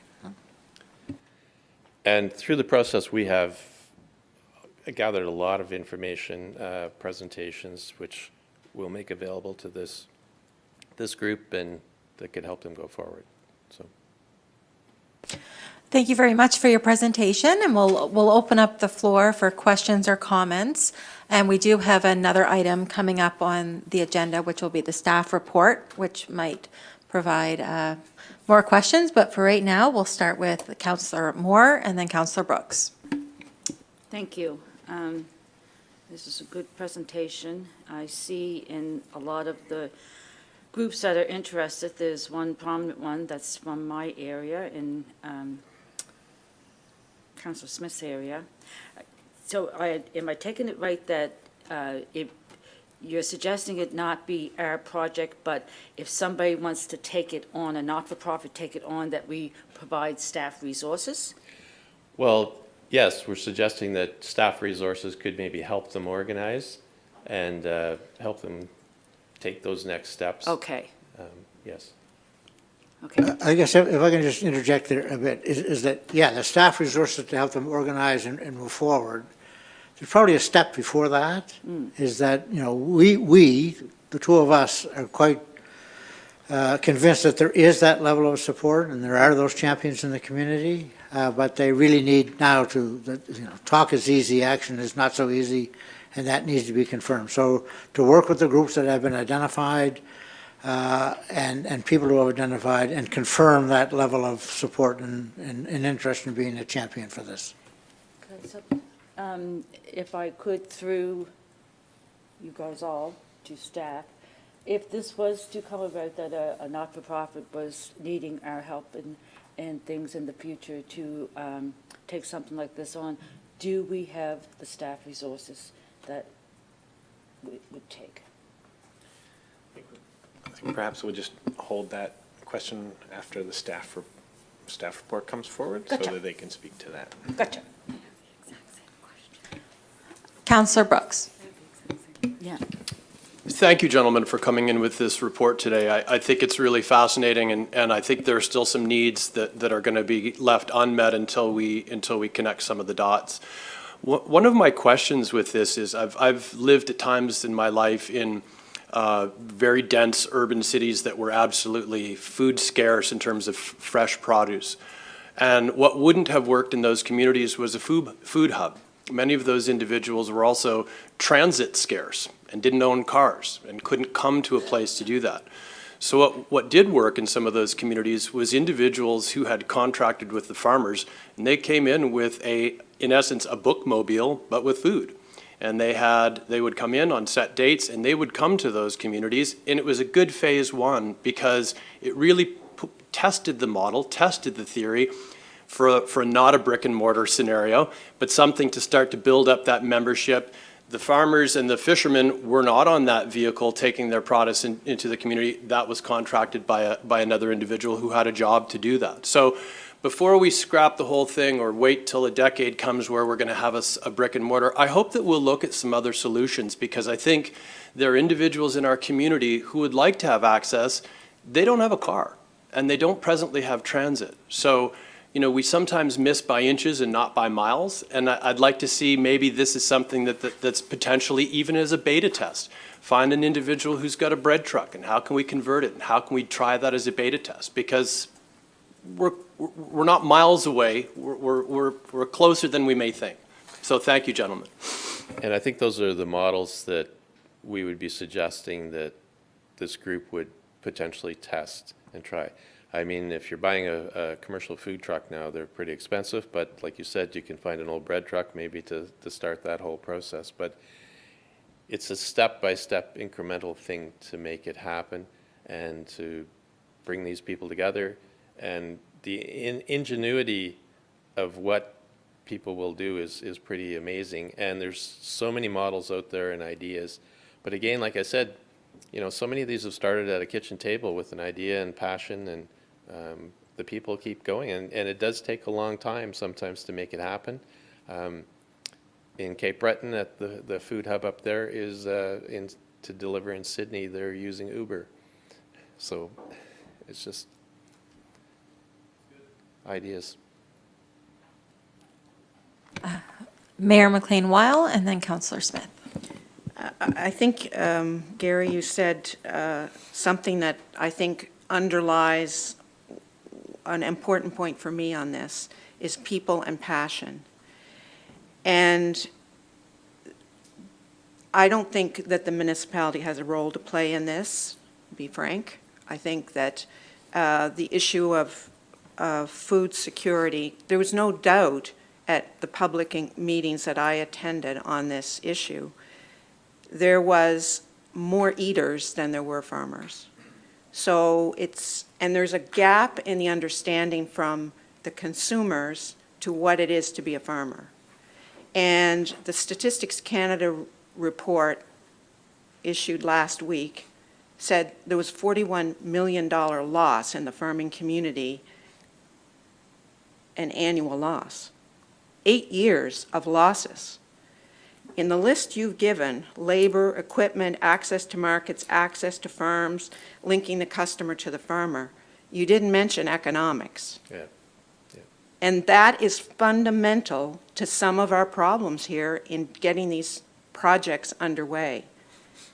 And nobody is really addressing. The Minister of Agriculture could not explain why there was a $41 million loss in his industry. So until we address the economics of farming and people's willingness to pay the price for local food, we will continue to have issues with more consumers that believe we should be able to buy local food, but the farmers aren't going to be there. And so the need for this will only be successful if farmers see an opportunity to make more money at doing this than some of the alternatives. So I think it has to be driven by the producers, obviously with support from consumers who are passionate about helping them, because literally that is what it will be consumers willing to help them either financially by paying more or by helping to organize. So I don't believe this is a project we should be leading. I think that there's a lot of other information that's not really been surfaced as to why Food Hub here won't work. Councillor Smith. I just wanted to, following on Councillor Moore's mention of the 644, just note that they've been doing some, really amazing community development work in our area, and they've revitalized the farmers market. They've got a community fridge that they've set up. They have community cooks every Saturday morning, and I don't know that a food hub, the way this was proposed and studied, is appropriate for us to pursue as a municipality. But I guess my question is, what assets do we have coming out of this? What can we pass on to community groups that maybe they could run with? And if we're not leading it, what are the ways that we could recognize the energy and support it? Well, we do have quite a compendium of research that we can pass on. We've also, I would say, established connections with people that are interested in helping, like other food hubs, whether it's sharing what they did, their process, mentoring, sharing resources even in some cases, connecting up with food hubs to get supplies of product till people can actually grow something. Nobody's going to take people aren't going to speculate in agriculture, as the mayor has mentioned. It's a hard business to grow food, and people just don't realize it, and nobody's wheelbarrowing money to the bank, and it's just one of those things. And it's the passion of the people that will make something like this work.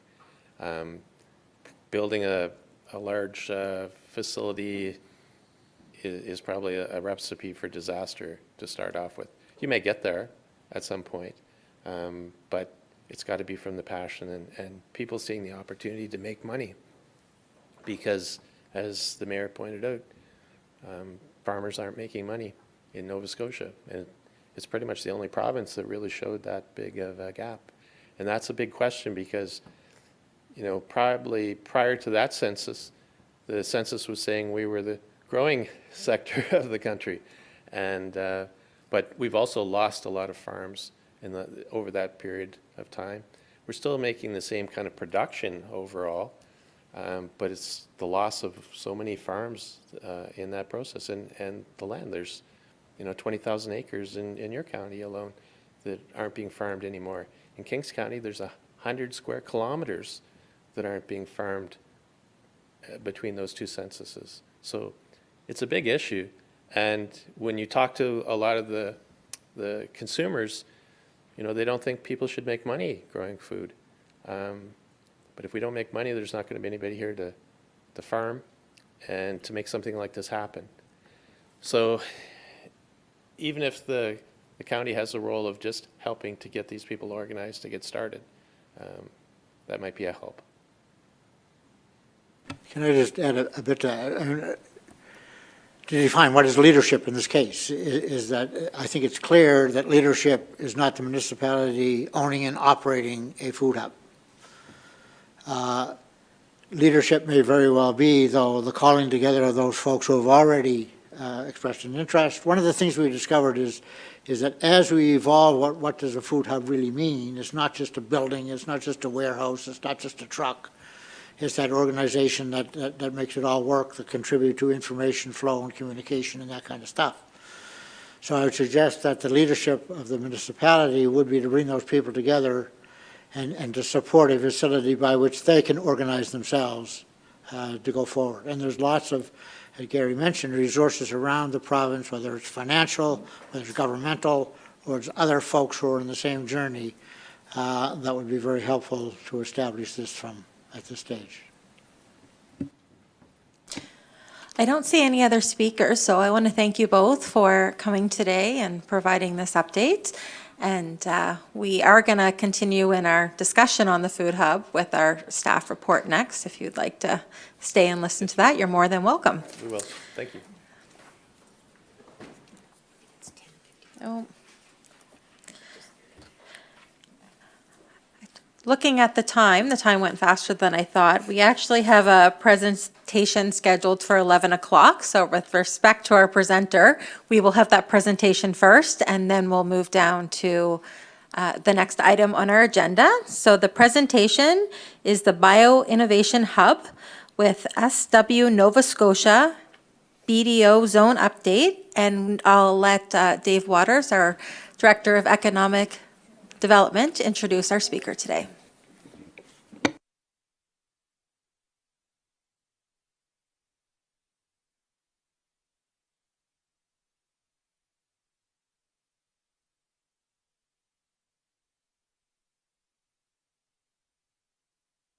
With Greenspan, Bio-Innovation. He's going to do the presentation for us. I don't know why I did that. Thank you very much. Thank you, Dave. Good morning, folks. Mayor, Council, thank you so much for inviting me back. I know some of you were here last time, and some of you may be new, so just a quick introduction. I'm Rod Badcock. I'm the Executive Director of the Green Spring Bio-Innovation Hub. I think the last time we were here, we were probably the Nova Scotia Innovation Hub. We went through a rebrand to attach ourselves more to our mission, which is supporting the growth of Nova Scotia's low-carbon bioeconomy. So what I want to do this morning is give you a little bit of an update on a project that we partnered with the municipality of the District of Lunenburg on, as well as a few other municipalities in the area, called the Nova Scotia BDO Zone, or the Southwest Nova Scotia BDO Zone, and BDO stands for Bioeconomy Development Opportunity Zone. So before I get into that, though, a little bit about Green Spring. As I said, we support the growth of Nova Scotia's low-carbon bioeconomy. We're a not-for-profit organization, and when we launched the organization in 2015, we had a lot of conversation about what our vision of success was. At the time, the notion of a bioeconomy was in its infancy around the world, and so we looked around the world to say who are doing similar things to what we want to do. And I've listed just a select snapshot of a few of them up there on the screen. There's an organization called Fibonal in Estonia. They make industrial sugars from wood fiber. There's an organization based out of Ontario, but with operations in Quebec and hopefully one in Nova Scotia too, called Viterra Renewables, who make a biofuel from wood fiber. Even closer to home, right here in your backyard, Sustain Technologies out of Chester. They break down municipal solid waste and turn that into a range of recycled and energy products. And then closer to Halifax, an organization called Denova, who use fermentation and renewable feedstocks to make protein for livestock and aquaculture feeds. And so what we're really focused on is these innovation-driven, sustainable bioeconomy businesses. And what they're really doing, and this is our definition of the bioeconomy, is anybody who's taking a renewable resource or a waste stream and converting that, turning that into a low-carbon, high-value product. So that's where our focus is. Here's why we're doing it. When we look at just the late-stage projects that are in our pipeline, things that we believe have a reasonable chance of success, not guaranteed, but are getting close to the finish line, their impact is pretty significant. And you see some of the traditional economic development metrics there, things like $1.4 billion in invested capital, almost all of it outside of HRM, so it's a very rural-focused sector. Consumes a considerable volume, almost a million tons of renewable feedstock. And they all, because of this low carbon piece, have a significant impact on climate change, either sequestering or avoiding almost a million tons of carbon per year. So how do we help at Greenspring? We do a few things. We advocate for the bioeconomy. So we spend a lot of time communications and talking with groups like yourselves to say, hey, here's why we think the bioeconomy is something you should be interested in. We also learned very early on that in Nova Scotia, we've got a few advantages, but mostly we're small in size compared to the jurisdictions we're competing with to grow these projects. And so what we decided to do with some really, really good advice from some smart people is be really, really good at the information that we have available. And that speaks to the BDO zone, which I'll talk a little bit about later. But the idea is be the best jurisdiction at having information that can help bioeconomy businesses grow. Whether it's information about their feedstock availability or market access, be really, really good at that. And we've worked on that over the last 10 years and are recognized across the country for our strength in this area. We also, we try and do that Atlantic Canadian thing of being very good partners. And so one of the things that came out of the BDO zone project, I would say, was some great relationships with folks like Dave and others in the region who are focused on economic development and supporting the growth of a range of good sectors, I would say. And so we try and bring them into the fold as we're working on projects to make sure that as we're working with bioeconomy businesses as they're trying to grow, that they're fully embraced by the ecosystem. And then, of course, the thing that always gets people's attention is we do have some modest amounts of funding that we can provide to our clients, the companies that we're working with, to help them on their growth journey. We're not investors. This is non-dilutive grant funding, and we cost share. So it's not money that we give without a contribution from them, but we tend to be very focused on what are the things that our businesses that we're working with need to do on the next step of their journey, whether it be understanding engineering design of a facility or understanding where their supply of renewable feedstocks or waste is going to come from, or whether it be hiring a business development person to really help them fully understand the market. So that's how we try and help. I'll turn to the BDO zone. And say that this is an initiative, and there are, when we started this, the BDO zone initiative was, I would say it's a North American focused initiative. I think there were 2 zones at the time when we started, thinking about this back in 2023. And it's grown quite a bit. And so now if you look across, if you go to their website and you look across North America, there's upwards of 40 zones that are either established or under development. And I'm very pleased to say that the Southwest Nova Scotia was a zone that was analyzed and received an A rating from the BDO Zone Initiative. It's the first one in Atlantic Canada. And so what do BDO zones do? They're designed to attract new ventures of those businesses that we're trying to attract and incubate in Nova Scotia, those low-carbon bioeconomy businesses. And so it's meant to be a little bit of an attraction tool. And the way that it works is it uses third-party standards that are CSA certified, and it analyzes a region, in our case, southwestern Nova Scotia, to say, what do the success attributes of a bioeconomy project look like in that area? And so it looks at things like, what's the availability of feedstock? Things like, what's the availability of wood fiber? What does the infrastructure look like in that region? Do they have good roads? Do they have good supporting partners? Are there good, industrial parks and developments that can host bioeconomy projects? And so there's an analysis done, to those standards, and the analysis is reviewed by an independent local group of experts. And in this case, we had 14, and they ranged from folks like the economic development officers of the municipalities that were involved. Also, in this case, forest industry experts. We had folks from the Mi'kmaq community as well as the community forest in just outside of Caledonia, the Medway Community Forest. We had folks from Invest Nova Scotia, Department of Natural Resources, have a look at this to say, all right, yeah, we agree with the analysis and the assessment against the standards. And so upon receiving the A rating, the intent is that you promote that around the world to build a pipeline of projects that would be interested in locating in your zone.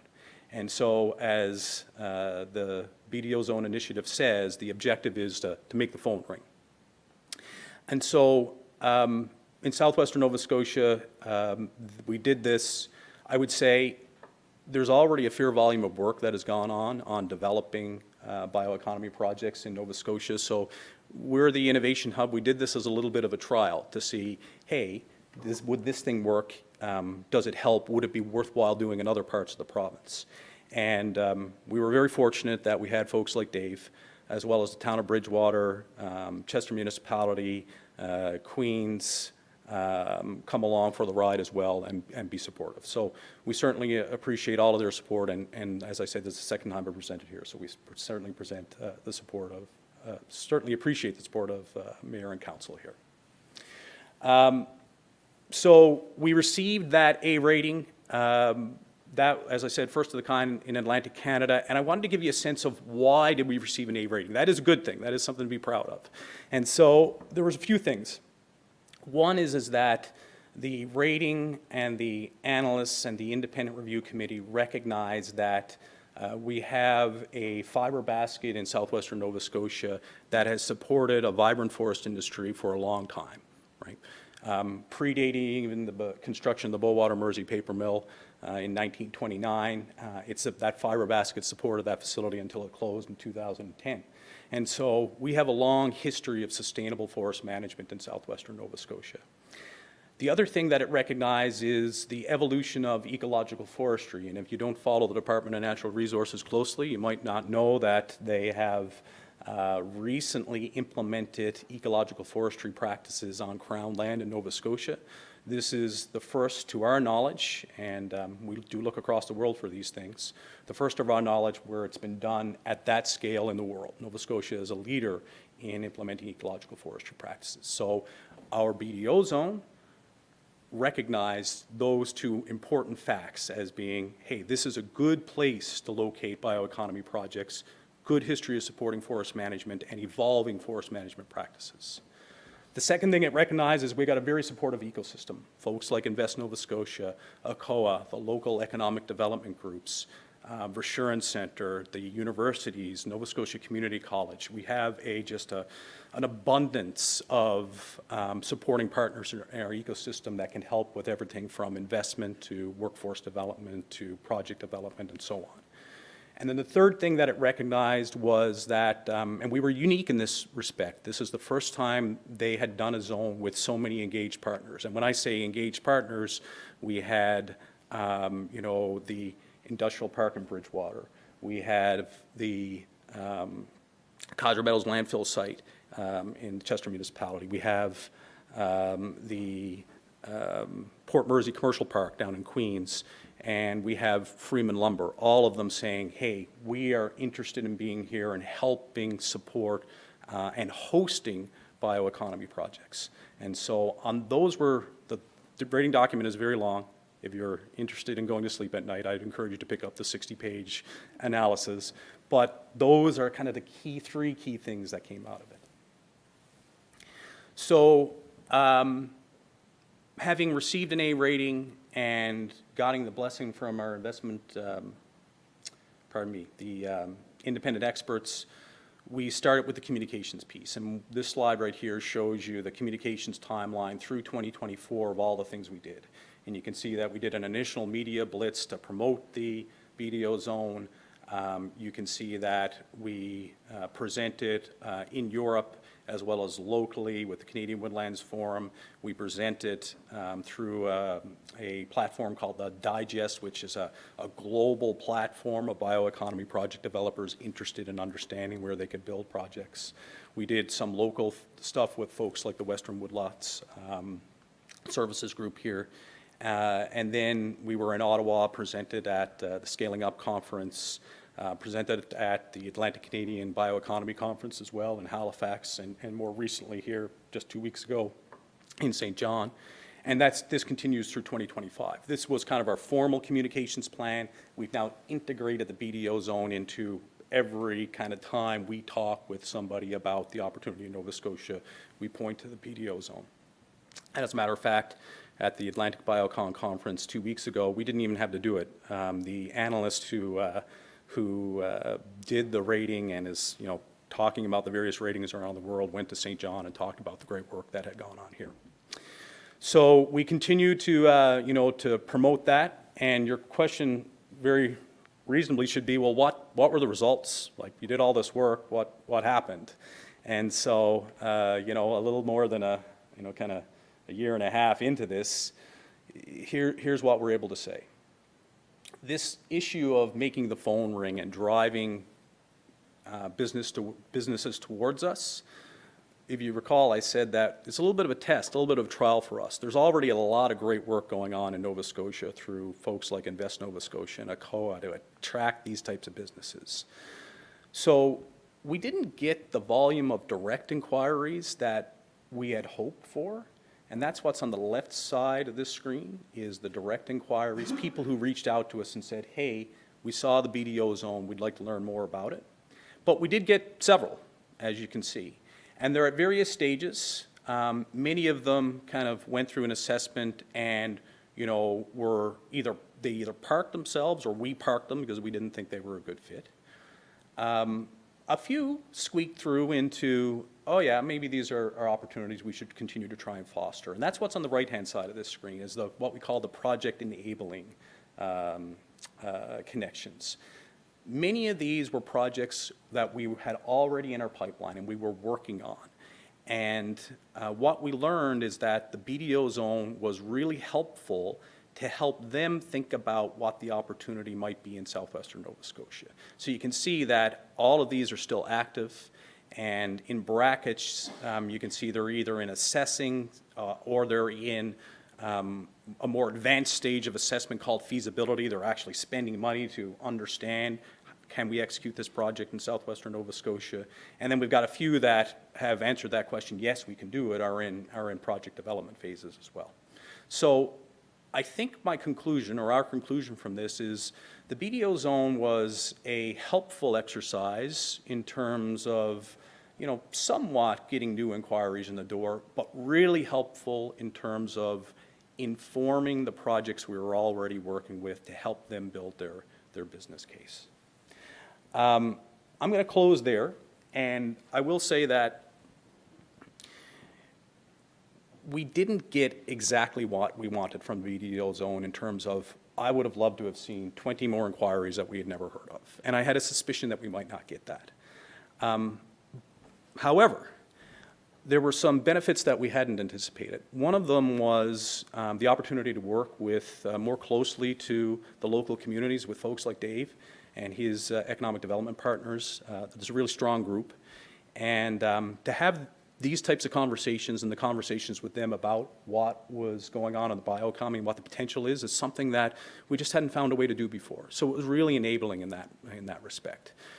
The other thing that I would say is it was really helpful to anybody who has been thinking about the forest industry and where it's going in Nova Scotia to have a third party come in and say, there's a really good opportunity here. You guys should be thinking about how to foster it. So it instilled a little bit of a sense of pride for those of us who are in the forest industry and feel like we've been beaten up a little bit over the years. So with that, I'll close. Thank you so much. I'm happy to take any questions. Well, thank you for your presentation, Mr. Babcock. We will open it up to the floor for questions or comments. Councillor Smith. I was wondering, thank you so much for your presentation. I was wondering where we are with biomass for heating. People might be surprised that I support using biomass for heating in highly efficient burners. I received a tour at NSCC to see what they're doing there, and I find it quite exciting. And I've also talked quite a bit in the past with Patricia Amaro, the general manager of Western Woodlot Services Cooperative. And it seems to me like there's this real link between ecological forestry, some of their outputs, and our need for heat. And I feel like the province was on board with this, but then it really slowed down dramatically. And I'm wondering where you see where we're at right now with the province on this, and if a municipality wanted to think about this and maybe pursue some thinking around this, what would you suggest as far as next steps? That's a really good question. Okay, so I think the first thing I should say is that our organization has not focused on biomass in district energy systems. And there's no reason for that other than we just decided we needed to think about how we were going to conquer the world. And our division was like, somebody else is working on that. As you pointed out, the province is working on it. And so Green Spring Bioinnovation Hub, I would say, their perspective is district energy is really, really good. It's a mature technology. It's been proven to work in other areas. There are some hurdles to clear in terms of establishing the infrastructure. If you look at what went on in the New Glasgow project, I think what they determined is that the cost of energy from a district energy system, heat and energy from a district energy system, is very competitive. There's a capital expenditure that needs to be put in place in order to, make it all work. So our observation is like that is a district heating and district energy using biomass is a great thing to explore. It's worked very well in other places. You're quite correct. The province, of course, had been working on that and established a pilot project with 9 buildings around the province. As far as I know, those are all operational and working well. As a matter of fact, I think one is the community college over here, right? Yeah. And so, I'm not exactly sure where they are at in terms of assessing that opportunity going forward. But I think it's a conversation worth having with them.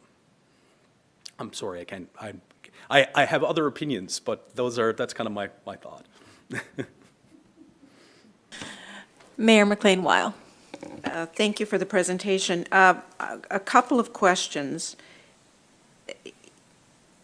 This organization is, I would say, in its infancy in terms of developing the networks and all of that.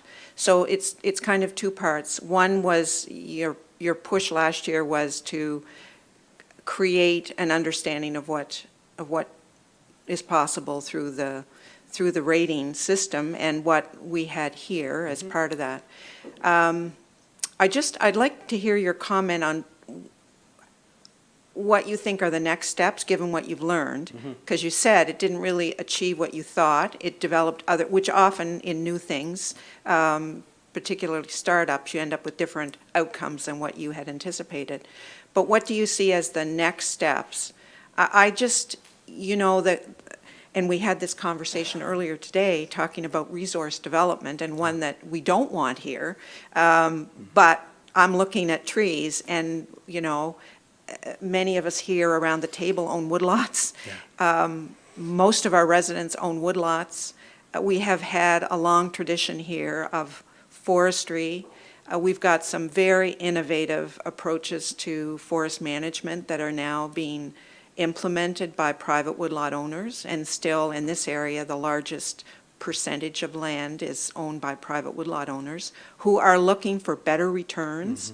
This is, as I said earlier, this is about money for producers and foresters, and I feel like it's a resource that it's just waiting for the right thing. And I would love to be a part of what could make it the right thing, because it's just untapped here in a way that the future is going to need. And I'd like to hear what you think are the next steps to make this, and how, as a municipality, we can help foster this. We have economic development people, and this opportunity, because the groundwork is laid, what are the next steps? That's an excellent question, Mayor. I feel like you should be doing my communications for me, by the way. That was very well described. So the question around what are the next steps. So we, I would say, first of all, as I was describing, communications perspective, we canvassed the world, right? Looking for bioeconomy projects. We drew some more in. And so from a communications perspective, there's probably limited value to doing more promoting the BDO zone very specifically at this point. We've probably saturated the communications environment for that. As a matter of fact, this afternoon, I actually go to a BDO zone summit where we'll talk again about the zone, but the people are starting to look very familiar, right? So I feel like we've done a good job of the communications, and in particular, we've done a good job of helping the clients who'd be identified on the right hand of this slide, and I've hidden the names to protect the guilty there. Those are the ones that are actively looking at Nova Scotia, and many of them specifically southwestern Nova Scotia, as a place to build their bioeconomy project.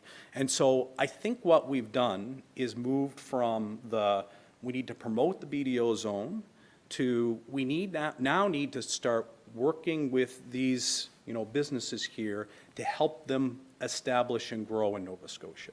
And so there's a number of businesses associated with that, everything from folks like Viterra, who I mentioned, who are looking at building a low carbon fuel oil business.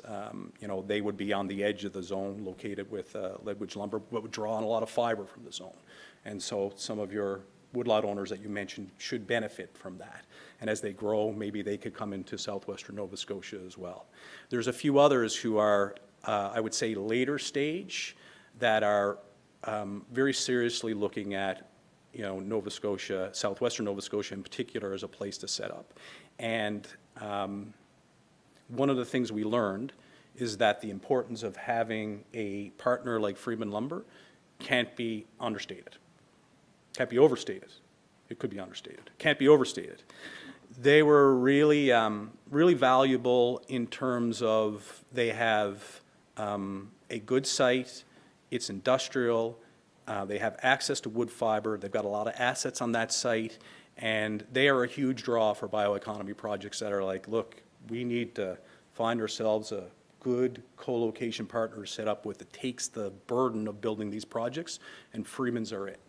And so having a conversation, to your question on what can the municipality do to help, having a conversation with them to say, what are you thinking about in terms of the types of projects you'd like to support? They're big supporters of district energy, as you know.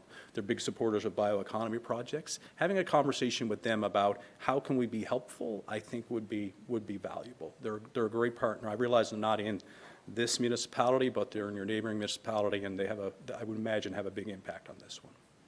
Mayor, did that answer your question? I realize I rambled on. Oh, that's very good. I think we all recognize the importance of Freeman's operation to our area. It's located in Queens, but there are many people from here who work there, and many of our fiber producers are here in this district. So they're an integral part of what can make this happen. So I think that's a very good suggestion, and one that we will follow up on. Great. Thank you, Mayor. Not seeing any other hands, so thank you again for coming today and in your presentation. Okay. Thank you so much. I greatly appreciate the opportunity and the partnership. So Now we will move down to 9.2 and under economic development and 9.2.1, the final report on the Food Hub feasibility study. And we have our economic staff, our business development officer, Mark Strickland. I'm not sure how to set it up. Do I need to show the report? Not the report. Okay, because I'll show the presentation my next term up, so. That would be great. Presentation. Yeah. Yeah. Okay, cool. Yeah.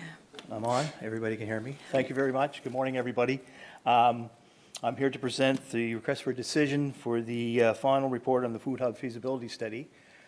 We have a little bit of a contradicting recommendation to the group behind me. I want to thank you very much for your work you've done. The data we have here doesn't reflect upon their job. They did a fantastic job. We had a constant dialogue with them. We worked back and forth. The reality of it was the data didn't support the feasibility of the study. So again, thank you very much. It was great to see you guys, great to work with you guys. It was fantastic. So the recommendation is that municipal council does not pursue the opportunity of a food hub in the district of Lunenburg at this time. So I won't get into the background. They've done a great job doing that. We've talked about it already. We don't want to be here all afternoon. So basically, in the discussion part of it, they recommended that the food hub will be a basic plus food hub with a small building being 720 square feet and be a nonprofit social enterprise type organization. So we looked at the financial side of it. They submitted the financial side of it to us. And really, when you look at, there was a pilot part of it, year 1, 2, and 3. All 4 years didn't make money at the end of the day. So when we looked at the cost of it, what was going on with it, the volatile market of the marketplace for buildings and supplies and all that stuff. So basically, in the year 1, the pilot was going to lose almost $18,000. And the pilot part of it, year 1, 2, and 3 were all going to lose $5,000 a year. Now, that's not including land or a mortgage. So that would create more of a risk in that. So they basically said the new startup of a building would be $239,000. The market's all over the place. I think that's a little low, and it's not to say that they didn't do a good job with it, but the market is volatile. It's all over the place. When you look at COVID, building prices for real estate were up, construction costs were up, so it's all over the place, and it wasn't really constant at all. So our recommendation is, we based the municipal staff, identified several shortfalls jeopardizing the feasibility of the food hub. So it wasn't clear in the study, the local supply chain, if it could adequately supply a food hub 12 months of the year. In the volatile real estate market, there was a lack of a site and unpredictable building costs, and it was felt that the startup costs were low. Again, at the end of the day, we want to make this feasible and sustainable. We don't want to open up a building and have it go a year or two and then close. That doesn't do anybody any good. Labor costs were low, considering that it was recommended it could be a full-time person. Well, that's a lot of work. When you're looking at your stocking the building, you're receiving goods, you're processing orders, you're dealing with customers, you're marketing the product, you're delivering the product to your customers or have customers come in. I'm not sure a person could do that, or 2 or 3 part-time people do that and do it well. At the end of the day, you're open, you want to do it well, and you want to succeed. The financial losses every year without a land and mortgage costs were included in the projections. It created a larger risk. And there was a lack of identifiable land or buildings, which were barriers for feasibility at the end of the day.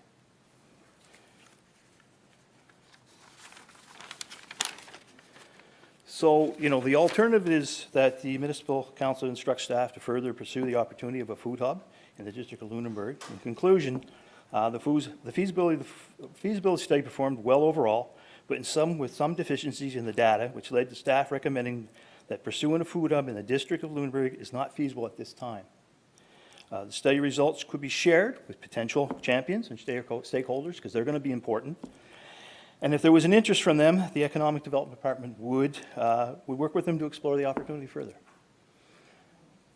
It was and again, at the end of the day, what the mayor had said with agriculture losing money from Stats Canada, 41 million, it's an eye-opener.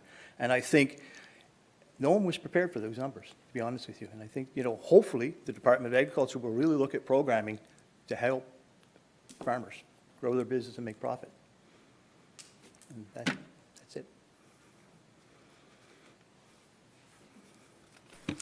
Thank you, and I think you answered Councillor Moore's question from earlier, that we have this information now, and rather than put it on a shelf and never use it again, there might be groups out there that can run with this, and we can also support, so. All right, so there is a motion before us. Would somebody be prepared to put that motion on the floor? Councillor Bell. Thank you. To the Chair, Deputy Mayor Vino, and members of the committee, I move that the Policy Strategy Committee recommends to Council that Municipal Council not pursue the opportunity of a food hub in the District of Lunenburg. I so move. And is there a seconder on that motion? Seconded by Councillor Burns. Discussion on the motion. Mayor McLean-Weil. I will be supporting the motion for some of the points I raised earlier, but on this, I think it is the thing we can do, because I hate to see information lost, is if somebody in the community or group want to pursue this, then we should make that information available. But I don't think we should be directing our staff to necessarily lead any initiative around forming this. The information will be provided, and I think it needs to be driven by the community and not by us. Councillor Reinhardt. Thanks. Just further to that, if there are people that we know who might be interested in championing this, what would be the recommendation to them? What would you suggest? Well, I would supply them with the information to start and say, here's what we saw. And really, they have to make that decision. We don't want to be biased. We don't want to influence them. Right? I mean, they have to have, as the mayor said, you need a group together to be passionate, as Gary had said, to be passionate and say, we want to do this. And that's, will take some time, and that will take a lot of exploration, a lot of communication, a lot of talking back and forth. But again, if they want to do it, they have some of this information, and Gary and them have a lot of other detailed information on what happened in the feasibility, who wanted what the market could look like. So again, I think that's a good start. It's a 3-year process, and the pilot's from end to finish. It may be shorter than that, it may be longer than that. But, at least what we're doing is we're giving them information to make some intelligent decisions. I don't see other hands. Just a question. On one of the slides from the presenters earlier, it listed people involved in several groups. Will there be a close-up of that, like following up with these groups to say, this was the decision, however, this is available for you? Yeah, we don't, they took the time to come see us and talk to us, and they did a good job with the stakeholder engagement. We don't want to leave them out there and say, hey, it's not feasible, we're done, right? We want to support them where we can, but we want to also communicate to them to say, here's the results. Yeah, I think that's really, really important, and I'm seeing nods from around the table as well. Councillor Smith. Yeah, and I just want to clarify, food security is still, part of our climate plan and priority for us. And I guess what I was trying to say earlier, the vision of a full-fledged food hub may not come to fruition, but this conversation may have prompted some other, initiatives that I hope people feel comfortable to come back to us and say, well, this is what we're doing. Are there any ways that you could support us? For example, what Councillor Brooks was talking about with, a mobile unit or something like.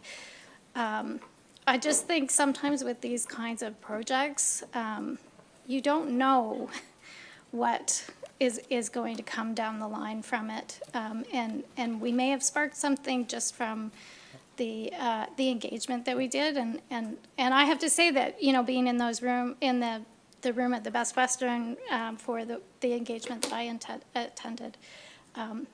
You know, there was a lot of passion there, and who knows what might come out of it. And again, it's starting at something possibly, and it may grow to a food hub eventually. We don't know, but again, we don't want to go too quick. We don't want to presume too much. And again, like I say, with agriculture in the state it's in now, hopefully it's going to get better.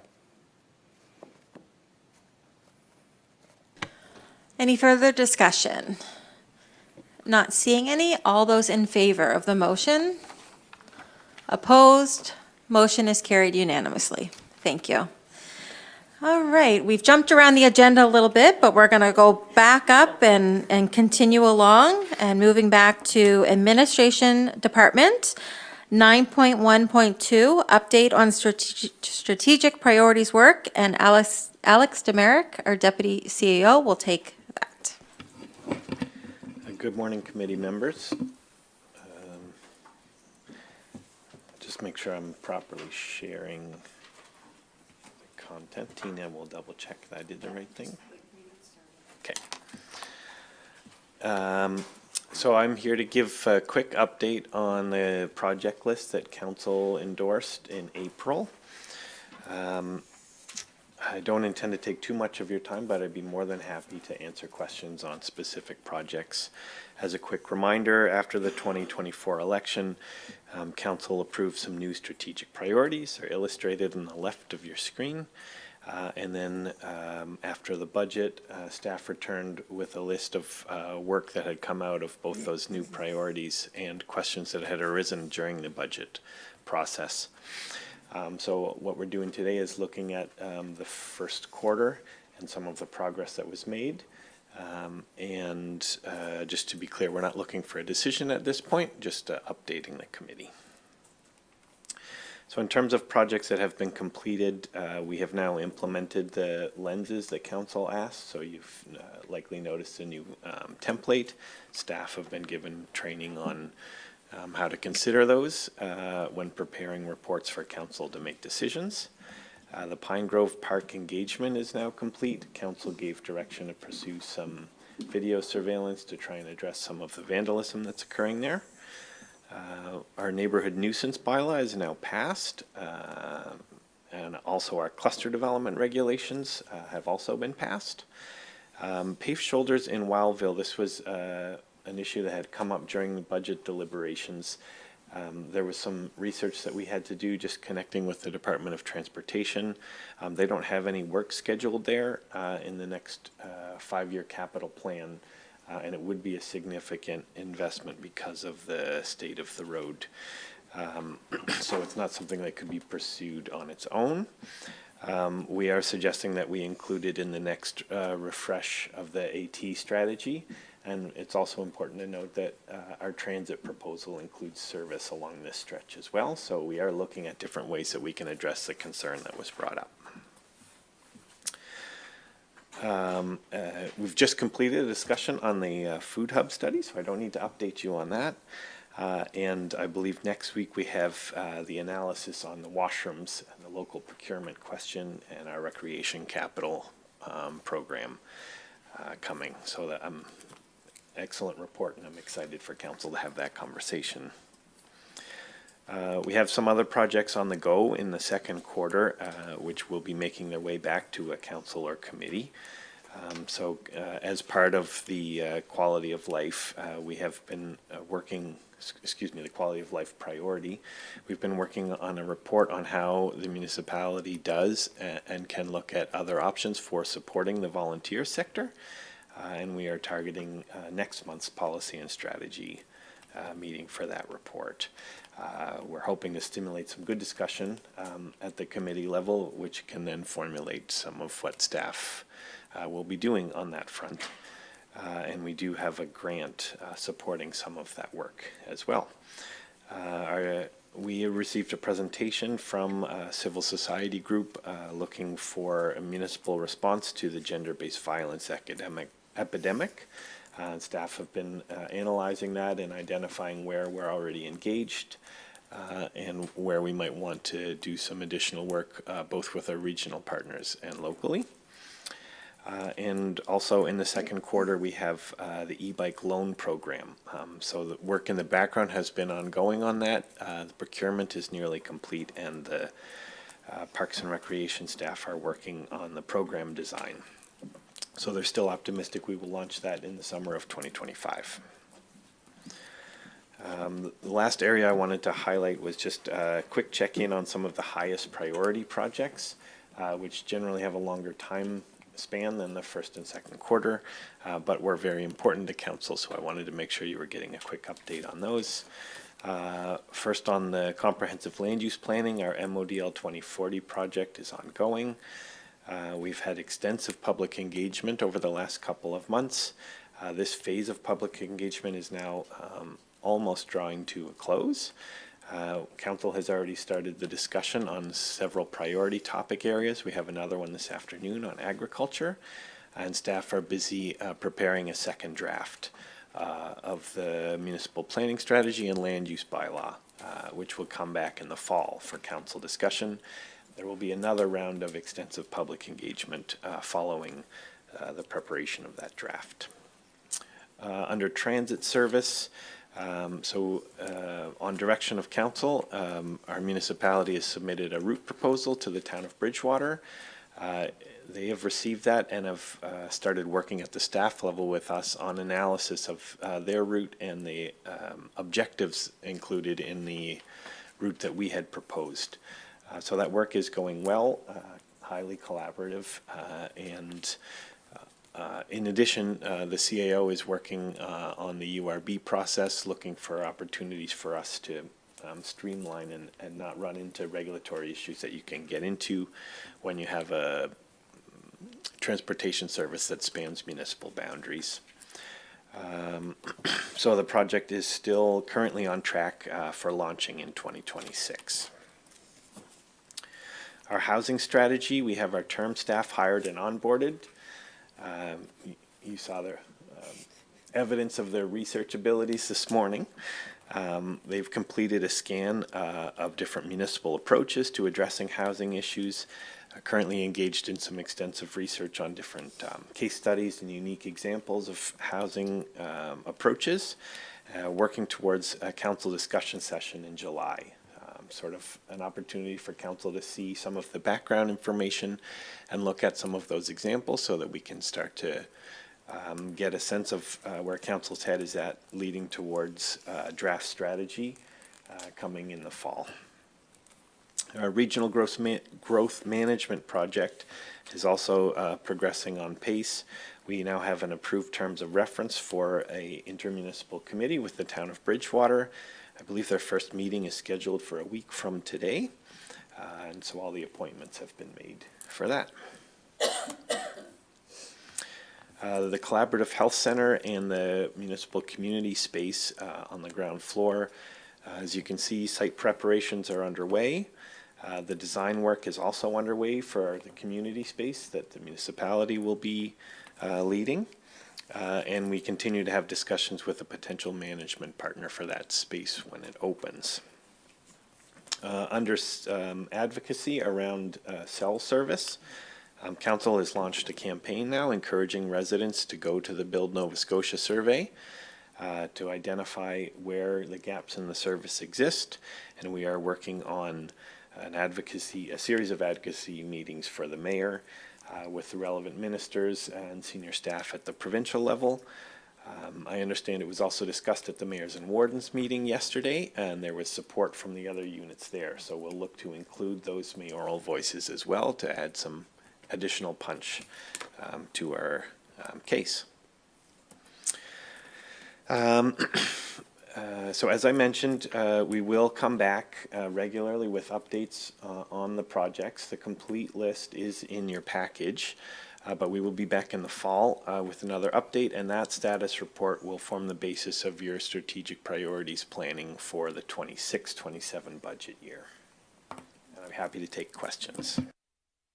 Thank you for that update. And while it is just an overview, for those that want to learn more about where projects are, there's over 50 listed that are in our agenda package on page 30 to 41, and those are broken down so that you can see the scope of the project, the department leading it, the priority, and a completion target date. So it's a very valuable report for those that want to see where things are at. I will turn it over for questions. Councillor Hubley. I'm not sure if this is the time or the place to ask, but the joint committee with the town of Bridgewater, you said the meeting was next Tuesday. Is that going to be put into all of our calendars so we can attend as in the gallery? Like, just so we know what's going on, and Tuesday's concerning. So this is the first meeting. So we have it scheduled for, I think, Tuesday afternoon at 3:30 or 2:30, something like that. I haven't had an opportunity to talk with the mayor about other council members attending. There's no agenda, as it's the initial meeting. So I think that the mayor and I would have to talk about that and then send a note out to council members. If I'm. Mayor McLean-Weil? If I may, on that, the meetings are intended to be open, but this is kind of our organizational meeting. And we're just, I even have it in my notes today to check with Mayor Mitchell that they're bringing their full complement of people to the meeting. Because it's, anyway, I would say, I'm not saying no, we won't include people, but I think we need to get organized in terms of what we think are the approach to some of the work we're going to do. It's laid out in the terms of reference for the committee, and yes, the meetings will be public, but I think this one, we need a little bit of, we need that meeting to get ourselves organized on that, so, yeah. It's not intended to be secretive. Yes. Councillor Reinhardt? It's kind of been answered. I thought they were open to the public, all of them, and we are also the public, so. Yeah. Just so I might add, so this meeting is happening without notice. So the normal meetings, if you can call them that, there would be a posted notice. This is, as the mayor's indicated, the first organizational meeting. We're not even sure what room it's in yet. So it's still at the very initial stages. So it's the opportunity for the committee to get started, as opposed to do any substantial discussion on any item. Just as a word of reminder, issues that the committee deals with will come from council. So we'll have to bring back a recommendation of what are the items that we want to see brought forward. And so everyone will know what the agenda items will be and that they have support from council to actually move on to that forum. Councillor Smith? Sorry, the items are coming from the committee or from council? Okay. Any further questions for Alex? My question's around the work being done on housing, and it relates to the importance of, because I see the work is focused on scans, and I hope that will be quite broad in its, to encompass perhaps places outside of North America, because there may be ideas in other communities that could really relate to what we need, particularly because I think the other part of this is in rural communities where you don't necessarily have levels of infrastructure in place, which seems to be what the past has been with funding from federal agencies, has all been really focused on places where there can be density, where there can be infrastructure, wastewater and water access to create that density. But I think what we're suggesting, at least what I hear from people, is that it's communities outside the densified areas like here that are also looking for alternatives. And I think the opportunities for us as we go forward are to look for those examples. So I hope that I look forward to hearing what they have to present.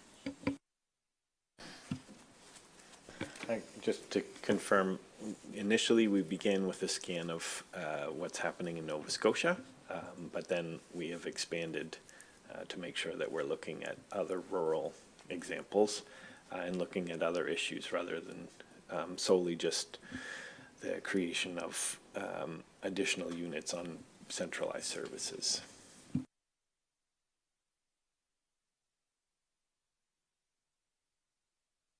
Councillor Smith. Can you let us know when that meeting, when it will come to council, the housing strategy? I just find that sometimes if we only see it on the Thursday before, it doesn't give much time to organize thinking on such big issues, or to invite residents who might be really interested in sitting in the gallery for the discussion. So do we have a date on that right now? Yeah, our target is to have it at the Policy and Strategy Committee meeting in July. Generally, it is challenging for us to schedule significantly in advance because we meet almost every Tuesday. However, with this project, we've been working backwards from the timeline to ensure that the intention, just to be clear, is to have a discussion on the topic. So it will be largely, as you saw this morning on uranium mining, to provide the context of what's happening in other jurisdictions, what is the milieu that we're working in, and then providing some preliminary thoughts on defining the issue. And looking at examples that have been undertaken in other jurisdictions to try and address whatever that issue definition is. It is not to prepare a draft strategy at this point. So obviously the public is welcome, but our intention is to have more meaningful engagement with the public once we have a draft. And before we wrote a draft, we wanted to make sure we had a check-in with council to have that discussion and ensure that where the research team is headed in terms of defining the issues matches with what council had imagined. That's a long way to say, yes, July, the third Tuesday in July. Okay, for those listening and following along, thank you for your patience as we move around the agenda to accommodate folks that came for public input as well as our presenters. And we're going to move around one more time to an item I think we can get in before we break, and that's under Recreation, Parks and Tourism, 9.3 and 9.3.1, amendments to Policy 043, Community Grants Program and Sponsorship Request. And we have Trudy Payne, our Director of Recreation, Parks and Tourism. Yes, good morning, Mayor and Council. Thank you. The report that you have before you is making a recommendation to amend Policy 43, which is our Community Grants Program and Sponsorship Request. As a little bit of a background, on May the 6th, 2025, the Finance Committee gave direction to staff to amend Policy 43, particularly around changing the approval process and providing staff the authority to approve all grants.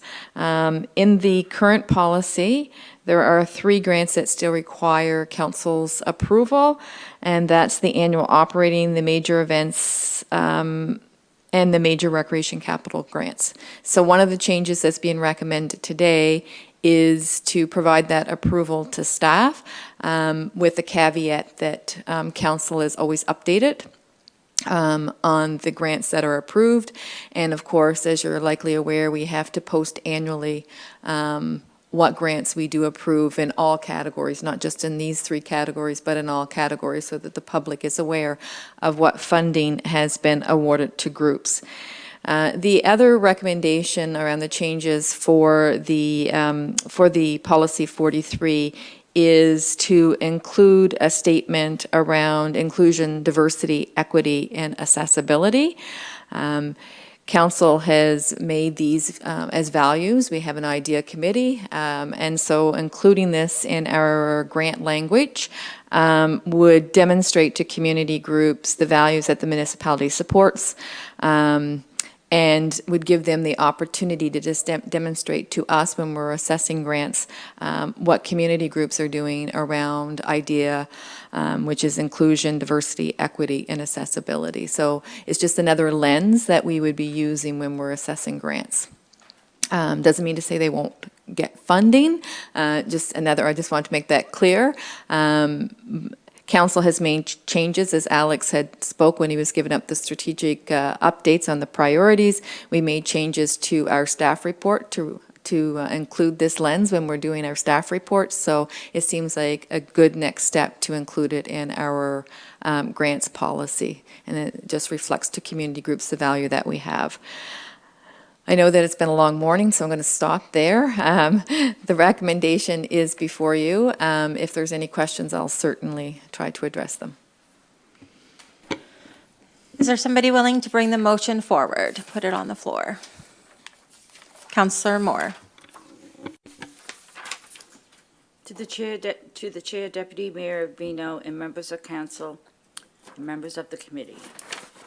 I move that the Policy Strategy Committee recommend to Council that Municipal Council amend Policy 043, Community Grants Program and Sponsorship Request, as presented, and gives 7 days notice of Council's intention to amend on June 24, 2025, and I so move.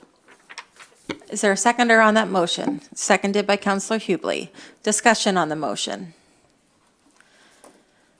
Seeing none, all those in favor?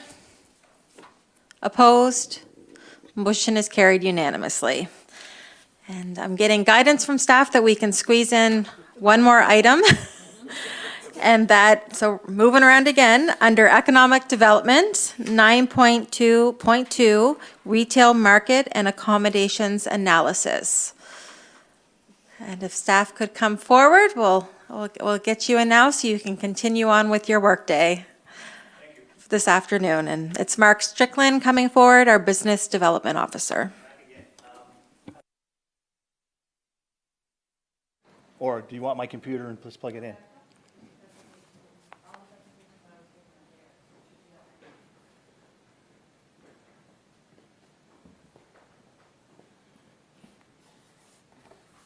Thank you, Mr. Waters.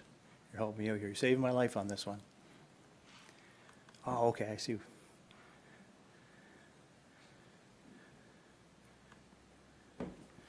Perfect. So I'll be, whoa, what do we got here? I'll be relatively quick because lunch is coming and you guys are all hungry. You don't want to listen to me talk all morning. So I'm here to present the data on the retail market accommodation analysis that was done by the town of Bridgewater in January 2025. So Bridgewater identified there's an opportunity for significant growth and development and investment, basically because of the new interchange, exit 12A, the business park expansion of the 125 acres, their plan underway for clean fuel feasibility study, and within the town and surrounding areas, the population growth and the change in demographics, the growth in housing inventory, and the expansion of Michelin and the regional hospital here. So the need was to have a current potential retail accommodation landscape with insights to guide economic development. So they developed an RFP to award a retail and accommodation gap analysis, and it was contracted to FBM for a price of $24,600, and who funded it was ACOA, the town of Bridgewater, and MODL. So the study was undertaken in January 2024, June 2024, and finished in January 2025. And with a lot of workshops, intern presentation, consultation with the business industry, the Chamber of Commerce, our Economic Development Department. Dave participated in it, and it went on from there. So what they looked at is, some of the data they have, and you're going to get a lot of data from Bridgewater, but there's also some data for us and some nuggets that we can take away from this. So they said Bridgewater is the economic and commercial hub of the South Shore, with the downtown serves as the geographic beating heart of the community. So what they wanted to look at is the retail gap analysis report articulates that there are core retail nodes in the area. So if you look at the nodes here, we have 3 of them: Headville, Exit 12, and Wildville. So they identified all those as separate e-retail nodes. So again, they also identified trade areas, the primary and secondary areas in the South Shore that could draw into this area. They looked at the current retail and accommodation market landscape, gaps and opportunities, and recommended some considerations. So this is what they took out of it. This is a trades area summary. So they had 3 trade area summaries they had. They had the primary one, which is us and Bridgewater and surrounding area. They had a secondary trade area of east, Chester and area, and a secondary area of west, being around the Liverpool area. So they looked at the population and the demographics. So they said, basically, the primary trade area has a population of 53,257 people right now. By 2034, it would be 57,765. The secondary trade area in the east is 11,153. By 2034, 12,241. And the secondary trade area in the west was 6,868 people with a projected growth of 69,36 by 2034. So the primary trade area demographics in 2024, 32% of them are over 65 years old, with an average household income of $83,728. And within that, you're going to see they identified that 45.2% had an urban life, small town cluster. And I'll explain that a little later on in the presentation, what that means. So when you look at, they looked at also the spend, retail spend within the area. So the Bridgewater area trade retail spending potential is $1.19 billion. In actuality, in 2024, excluding health and auto, we're generating $600 million. So they looked at the primary trade area and looked at the spend and the potential spend. And this is a little bit of an eye-opener, and it creates an opportunity for us. So what we're spending out of that 100% is 31%. We have a 69% leakage that's being spent somewhere else. Amazon, Walmart Direct, Costco, other retailers. So there's a huge opportunity here to increase our market share. So what they recommended is increased marketing and penetration, increased performance in existing retail, infill commercial spaces, increase population within 20 minutes of the walking area of downtown, and increase the retail sales, per square foot sales of retail. So what you're looking at here in the chart on the right-hand side tells you if we're a small town, an urban town area, our potential should be $25 to $35 per square foot. We're at $19.50 per square foot. Now that's the whole, it's not just MODL, that's the whole primary area. So there's opportunities for growth here. So some of the findings and the opportunities in the retail, and I highlighted some of the yellow that could pertain to us. So what they said was support and strengthen downtown vitalization, shop local campaign, we're doing that now, we could be doing more of that, enhance pedestrian-friendly design and bridge, co-working spaces, which we could be doing in our community hub, activate vacant storefronts, activate the LaHave River asset and amenity, grow dining and entertainment and experiential retail, we could be doing. Grow housing and population density within the downtown and Glen Allen, we could be doing that here. And we're doing it here at this to this extent. Expand, and this is a cool one for us, and you just talked about it, Alex. Expand transit to connect to Cookville. It makes it very easy for those consumers to shop in our area and vis-a-vis the other way. Encourage downtown business association. So what they did is that from there they identified the gaps in retail. So what they said is we're lacking in home improvement and gardening. There's an opportunity with that. Specialty retail services for older adults, as you see in the previous slide, the 30% of 65 and older with $83,000 of spending potential. Personal care and wellness, which contributes to the demographic. Retail service opportunities, retail and food service opportunities. A wholesale club, an exit 12A, Old Navy, Starbucks, Montana's Barbecue, and many more. So from there, they went to the accommodation analysis. And so they said, South Shore attracts 18% of all visitors that are in Nova Scotia. Bridgewater has 3 chain hotels with 234 rooms with a 70 to 80% occupancy rate. There's also corporate extended stays, travel, and this one is more so for Bridgewater because they're talking about 2 independent Airbnbs and Verbos with 97 rooms, 40 to 50% occupancy. I think in the rural areas, the Airbnb, there's a lot more. I know there's a lot more. It wasn't captured. So the gaps, so what they thought is there's an opportunity for a boutique type of hotel with an additional 40 rooms. They also said there could be growth in the hub and support tourism development and marketing plan, package and product and development, and event development. So again, we're doing it, Ruth is doing it, because there's an opportunity to do more of that for us.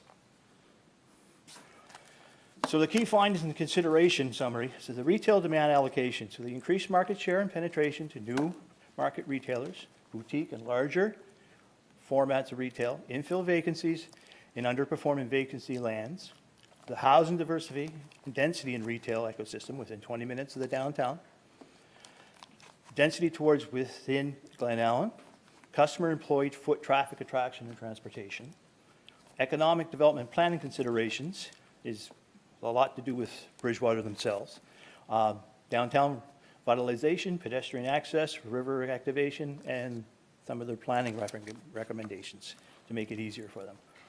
So again, target the retail prospects downtown and across all retail nodes. There's opportunities to grow. Expand the 12A commercial wholesale club, maybe expand Kent, new and missing food and beverage. And they recommended also to establish a downtown business association. This is what I like, I'll be honest with you. Here's the opportunity. So they're looking at what the growth could be now, at a current market rate, and in 10 years. So if you look at this slide, you look at current market growth for the next 10 years by 2034. They're anticipating that Bridgewater is going to have a 40% growth in market share, and we're going to have 60%. So the required square foot retail space to capture that would be 193,613 square feet of retail space, and to accommodate that would be 12.4 acres to house that retail. So if you break it down at 40%, Bridgewater would be at 77,445 square feet of retail space and 3.6 acres. The District of Lunenburg, at 60% market share, would be required to have 116,168 square feet of retail space and 8.9 acres. Now, if you go to the top level and you go say, hey, here's our market share is going to grow, we're going to be required to have 336,317 square feet of retail space and 21.6 acres. According to them, at a 40% market share, they're going to have they're going to require 134,527 square feet, 6.2 acres. And an MODL at 60%, it's going to be 201,790 square feet and 15.4 acres to house that retail space. So I see, we looked at the opportunities for us. This is a Bridgewater study. We're participating in it, part of our regional economic development, but there's also opportunities for us here. We put money into it, there's opportunities for us. So again, finalize the transit between Cookville and Bridgewater. Right, Alex? Increase retail primary trade area spending from 30 to 65%. So you're going to cut that bleed out of there a lot. Right now, currently, Yarmouth, New Minas, and Truro are running between 61 and 65%. So they're way ahead of us. A lot to do with variety. There's all kind of, retail is a really technical beast right now. It's really grown a lot in different aspects. Continue the Buy Local campaign. Capitalize Osprey Village with branded and franchised retailers. The advantage we have is highway exposure and highway access. Wildville, Hillville, recognize this node, these two nodes, as highway requires brand-seeking vehicular traffic. You're not walking there to go to these retail aspects. We try to attract people that want to drive there, want to shop there, and leave there. And again, evaluate new lands within the district to capture potential growth opportunities with a 10-year increase of market share at 201,790 square feet retail and 15.5 acres. So our recommendation is the municipal council accepts retail market accommodation analysis report, directing staff to use it to inform the District of Lunenburg's economic development plan and implementation of council's strategic priorities, and further, that the report be shared publicly to serve as a resource for existing and future businesses in the community. That's my spiel. So just to clarify, there's no motion that's going to come of this now. This was for information Yeah. purposes. I love the stats. It seems like we can take something from this that will benefit. It's a huge opportunity for us. Retail, and I spent 12, 13 years in this space, from setting stores up to consumer product goods to regional manager to selling wine. And there's huge opportunities for variety and huge opportunities to educate our retailers on how to be better, because the technology's there. You know, they're using POS for ordering, to understand merchandising, where to put your product, what product you should have. The gift card, not the gift card, the Air Miles cards and all that data analytics. You're great, you have that, you're being compensated to use that card, but they're using that information to understand who you are as a consumer. Anyway, sorry. Councillor Brooks.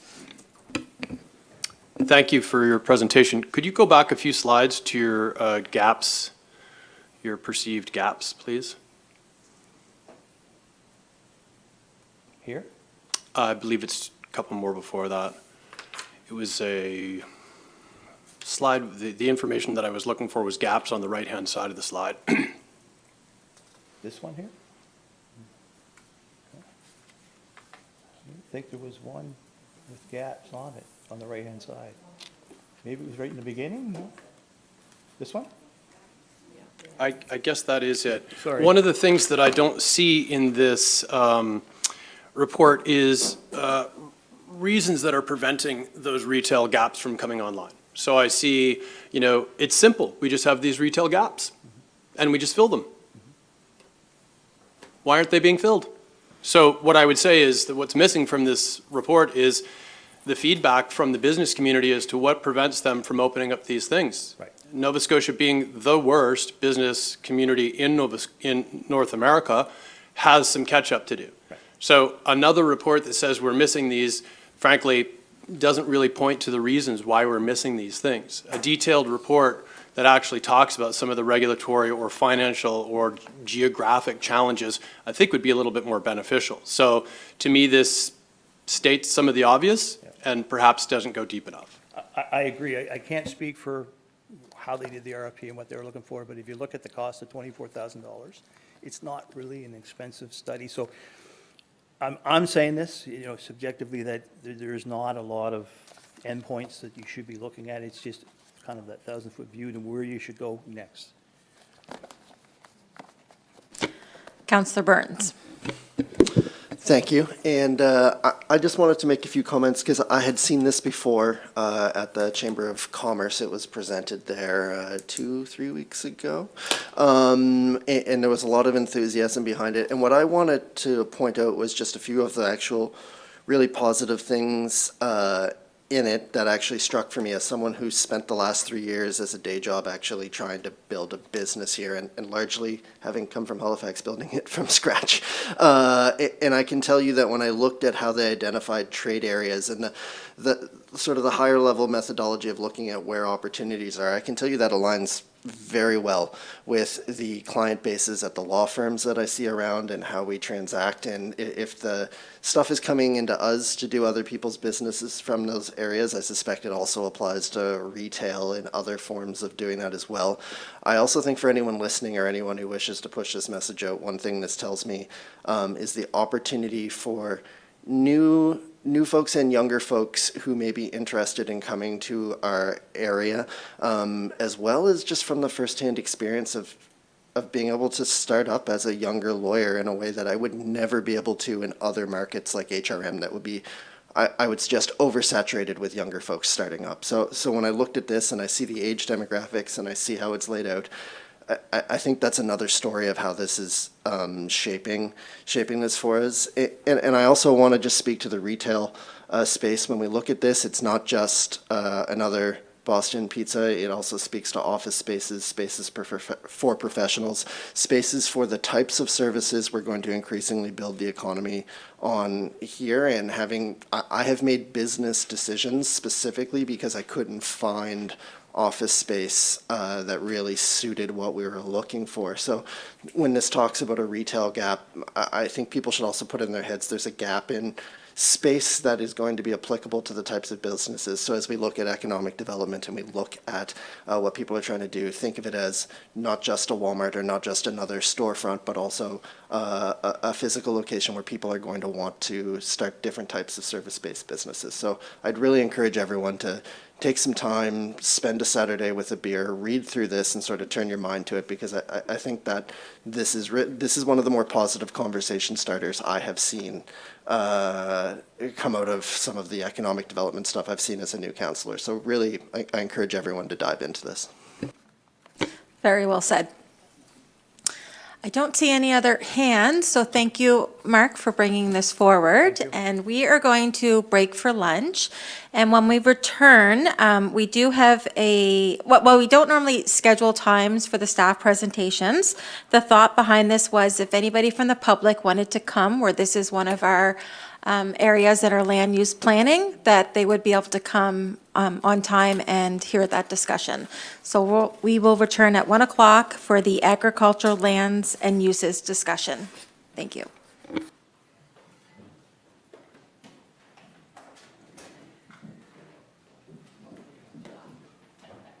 And lunch was brought in for council, so please feel free to grab some lunch.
Welcome back, Council. We will move along in our agenda to the Planning and Development Department and 9.4.1 Municipal-Wide Land Use Planning Project, and specifically the agricultural lands and uses. And we have planning staff before us to lead us in that discussion. Thank you. Thank you. Could I just ask somebody maybe to switch on I've got a presentation here to throw on the screen, if you don't mind. Yes, thank you, everyone. This is a continuation of some of the kind of policy discussions that council has had. So if you would recall, a few weeks ago, last month, we presented an overview of some different tools and approaches for protecting municipal drinking water supplies. And so that was focused on drinking water and the protection of those areas. This is focused on agriculture as it pertains to land use. So what I've got myself and my colleague Anna here, what we're going to do is walk through basically some of the provincial kind of what some of the legislation is, what the current state of kind of the lands in our municipality are, and then outline it's kind of two distinct areas almost. One is protection of agricultural lands, and then the other one is about agricultural uses and land use conflicts related to that. So I guess first to start with is a lot of you will be familiar with, we talk a lot about the statements of provincial interest. So when we talk about minimum planning requirements, one of those key pieces is provincial interest. So again, last month we talked about drinking water. Here we are talking about agricultural land. And what the province requires is that municipalities have land use regulations and policies that will protect agricultural land so that the land remains there into the future to protect food security, the local economy, and the reason for that is there can be cases where the land isn't used for agricultural now, but there's recognition that has value in keeping it there for the future. And that's mainly focused on growing crops. So you could think of some types of agricultural uses, different types of farming that don't involve like using the soils as much. This is focused on the soils and protecting them from other types of uses. So Municipal Government Act talks about planning documents identifying where the agricultural lands are, and I'll show you a map in a couple of slides that gives you a sense of where some of the higher quality soils are in our municipality. It also outlines that documents need to address the protection of land and things that in doing that, not that it's mandatory, but that should be considering these types of things. So particularly when there's an agricultural area, making sure that you give the priority to those agricultural uses over other things. Other ways that limiting the number of lots is another component that needs to be considered as a way of protecting land.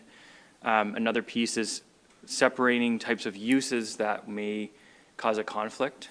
So typically when you're dealing with agricultural uses, it's things like residential or institutional uses that could cause a conflict with, and in some cases, disrupt an agricultural operation. So the intent here is really on the agricultural operations, making sure they can continue to do their business without having other things encroaching on them and disrupting them.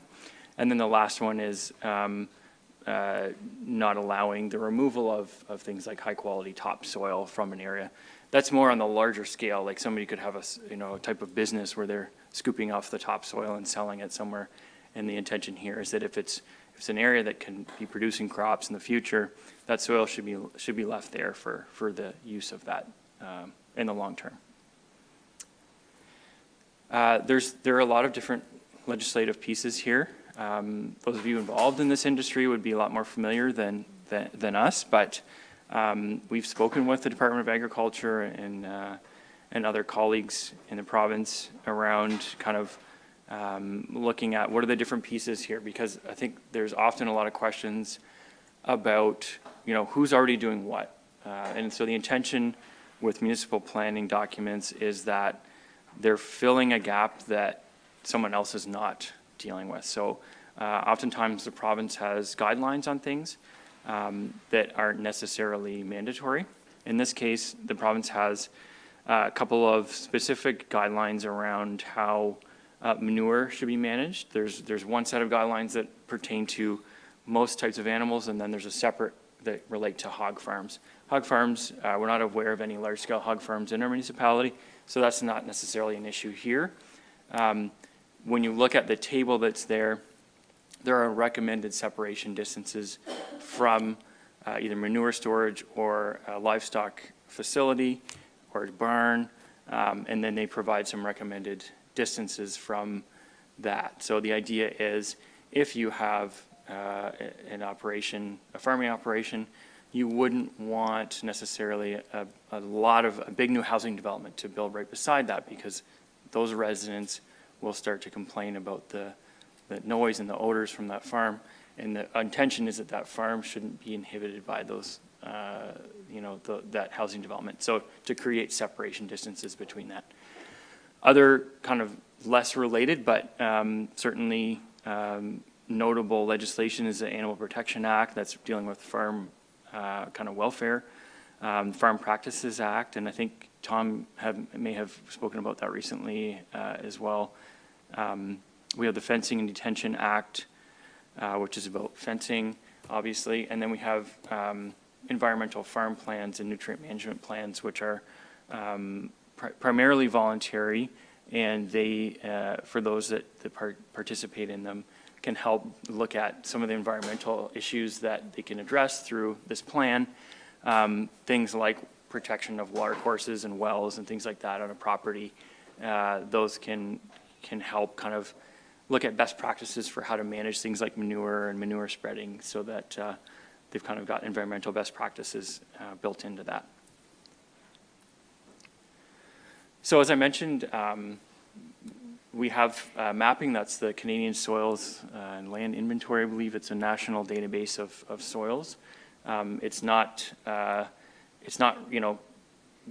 someone hasn't gone out with a shovel basically to check exactly where all the boundaries are here, but it's a long-standing map database, but basically showing us where those types of soils that the province considers to be agricultural. So in our case, we don't have class 1 or class 2 soils, but we do have class 3. And so what the dark green is showing us there are what the class 3 soils look like. And so those are the pockets where if there's crops being grown or people are growing hay or other things, those are probably the areas that you're seeing there in dark green.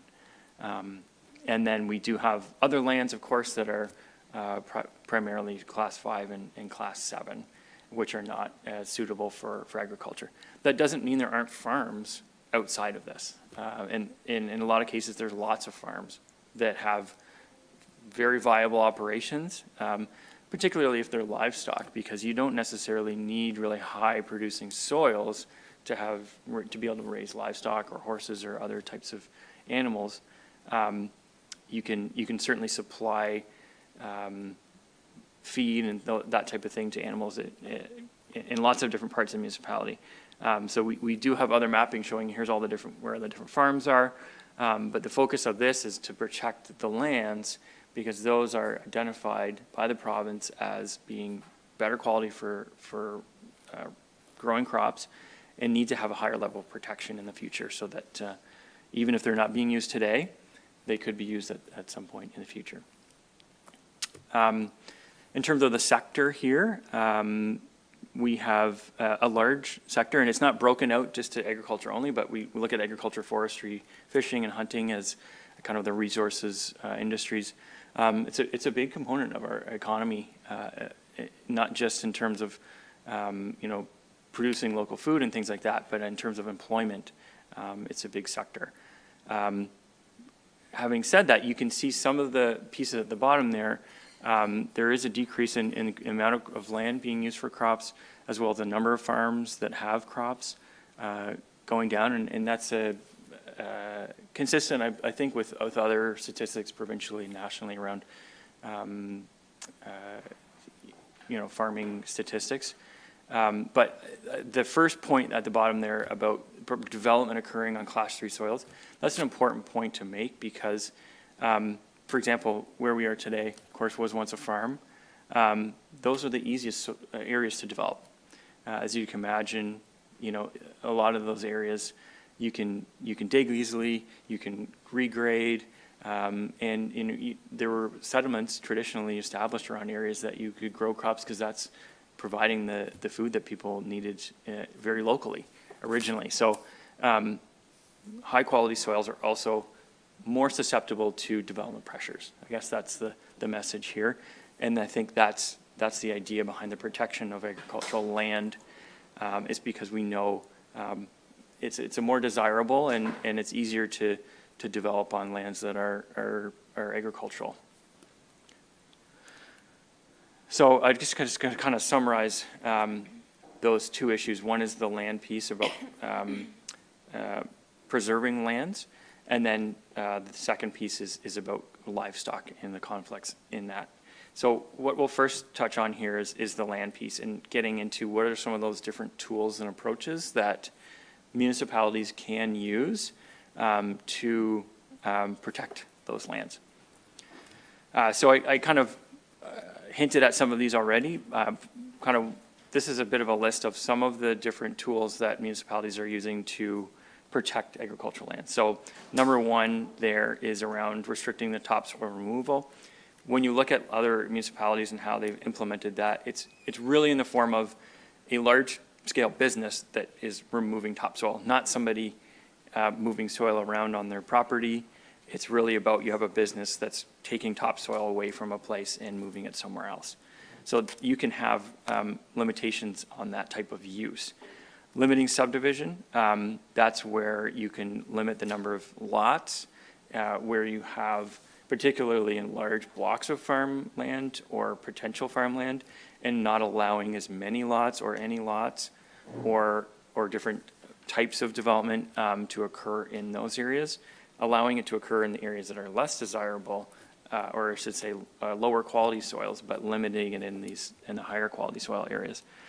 The private roads piece, that's similar to the subdivision one because you can kind of, in a way, limit the number of lots by limiting how many roads, because you can kind of run out of space along an existing road, but you typically have lots of room in behind. And so when people are creating new private roads, they can typically create a lot more lots. And so that's another tool that can be used to prevent development on these types of lands. The last one, and this is probably going in a bit of a kind of the least restrictive to the most restrictive, is around regulating the land uses. So what you see in certain areas, particularly in the valley, where there's even higher quality soils and a lot more agricultural activity, is that the land itself, there's limitations around subdivision and things like that, but there's also limitations around the actual uses of that land. So it would be kind of limiting the use of that land to just agricultural and agricultural related uses. And that is kind of that highest tier of protection, but also restriction in terms of the things that you can allow to happen on that property. So when we look at what some of those other jurisdictions are doing to deal with land protection, Queens and Chester, it's primarily about promoting agricultural uses. They're flexible. They allow lots of agricultural uses to occur. They don't get into saying, okay, this is agricultural only type of area. Some of those where we kind of see more agricultural activities happening, such as East Hanson Kings, is where we see those limits on subdivision, a specific zone where only agricultural activities are permitted. Having said that, those are also those areas that have those Class 2 soils and have a lot more agricultural activity happening, bigger farms, bigger operations. Kind of in the middle, we've got places like Richmond and Cumberland. Those are the areas where they've taken some approach to limit the amount of subdivision occurring in the agricultural kinds of lands, but they didn't go so far as to create an agricultural only kind of zone and limit the other types of uses from occurring. So that's just a bit of a picture of some of our neighbors, kind of in order of Queens and Chester being our closest neighbors, but also kind of the least amount of kind of level of restriction. And then at the furthest end, we have Kings and East Hants. So what I'll just touch on here is just explaining a little bit about the approach that we included in the first draft, so that we're all on the same page about what the thinking was behind that. What we created in that first draft was a rural agricultural potential zone. And the way that we did that is we looked at that those agricultural lands from that previous map that I showed you and applied a bit of a filter to it. So we took those lands, and then anywhere where there was a settlement area or a village or a hamlet, and took those areas out. And then we also kind of limited it to say it needs to be a larger parcel and it needs to contain at least 60% of class 3. Because if you had just a little corner of class 3 soils, you don't want to be applying that zone to the whole parcel. So it did try to capture larger parcels that had mostly agricultural soils, which wasn't right in, a place like Cookville or Petite or something like that, or New Germany. So doing that exercise, we came up with just over 25,000 hectares, or 14%, which totaled 929 properties. So all that did was to introduce an area or a zone. On that map, the gray are our secondary planning areas. The white is everything else. The yellow or orange is the area that we came up with for this potential zone. Then it becomes what does that zone do? What does that zone allow or not allow? The approach that we took in that first draft was to create that zone, and basically in terms of the land uses, same thing as the rural zone, the rural general zone. So not getting into limiting uses, but what we did do was look at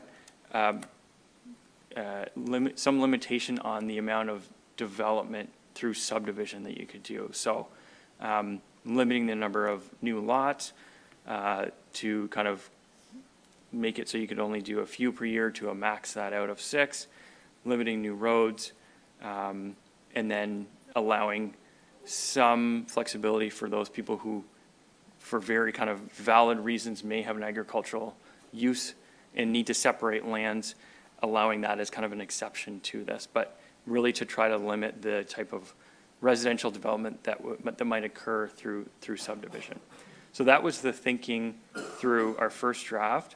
And just as an explanation, so we're all on the same page, but that kind of summarizes, that's where we are with the land protection and land agricultural land protection. We're kind of almost going to switch gears into the land use conflicts piece, but I could pause there if there's any, if it feels appropriate, if people wanted to touch on that, because it's a little bit different to jump to the next one. So we'll take questions or comments before moving on. Councillor Brooks. Thanks for putting this together. There's a case in my district that I'm looking at right now that is a dairy farm that has closed its operations. It is a beautiful piece of property. And I lived a little bit of time in Ontario and watched a lot of farmland get bought up with 5 million, 10 million, 20 million in a shot that a farmer is never going to make over their lifetime with land developers. And once it's gone, it's gone. So, but the tension is going to be the current landowner, their value, what new restrictions we're placing on them. And so I'm looking at that farm that's now not in operation, and I'm just trying to think what we as a municipality, what we as a province are going to, how are we going to handle a scenario like that? Because in our eyes, it would be great if it was still agriculture, and that if they gave it to children or if someone bought it and it continued with that wonderful soil that's there, but it may not happen.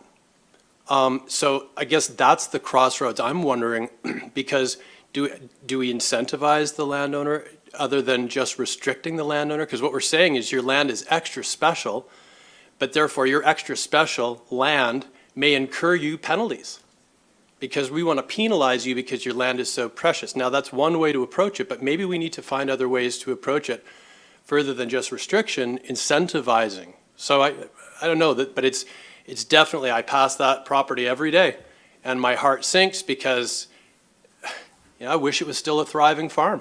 I understand the challenges of why it's not, and I worry that when that becomes a housing development, it's more products that we're shipping into Nova Scotia to feed our people.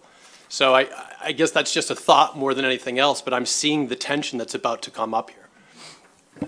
I guess the only comment I would make is that I think that's really a valid example, and I think a good indication of, some of the challenges, I think, of the smaller operations that we have.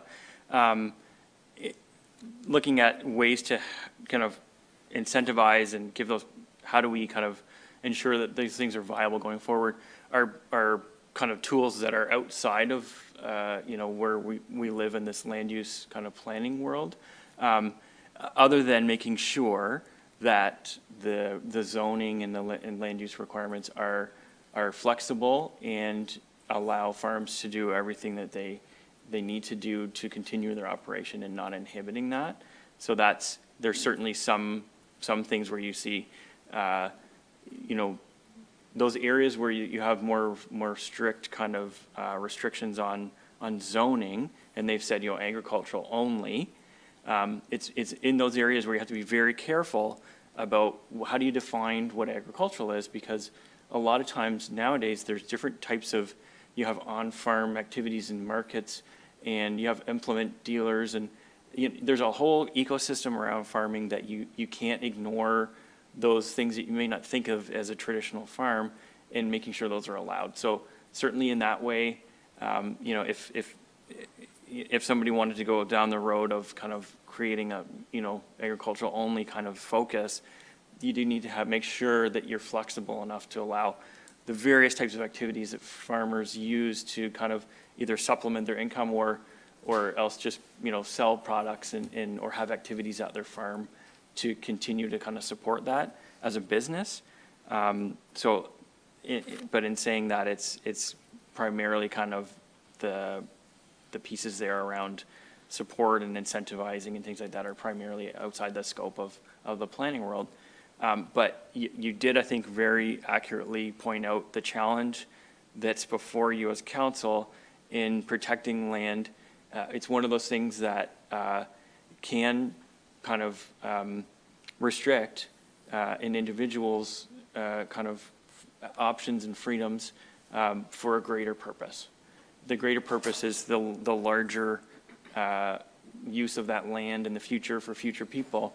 But what it does is limit that individual's opportunities for their purpose. And that's a balance that will have to be struck. Yeah.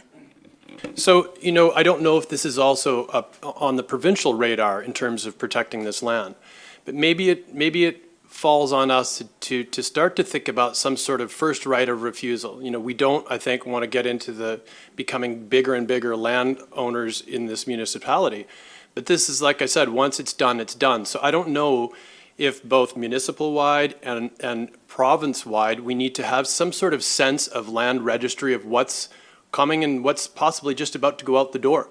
Because if we can create a way to dialogue with those individuals that we have first, province and municipality, have first right of refusal, it might be some step to go. Now, we buy a piece of land, it doesn't go into agricultural use after X number of days, months, years, then it's released. We can at least say that we tried. But I'm just trying to think as we go along here, tease out some solutions that really respect what we want in the future and the folks who've sat on that land for a couple hundred years. Before I move on in the list, I'm actually hearing similar stuff as Councillor Brooks, people that have traditionally owned farmland for generations and are at a point in their life where their children do not want to take it over as farmland. So they're in a financial position of wanting to sell for their own means, but might be locked in to not being able to sell their land. So that's something I'm struggling with as we work through land use planning, and I don't know what the answer is yet. I'm just trying to hear and listen and take it all in, but it's a balance we have to figure out. Councillor Moore and Councillor Burns. I'm struggling with this too. I'm struggling, of course, with the whole land use planning thing. But, so, land that is Class 3, we could put stipulations on that cannot be sold.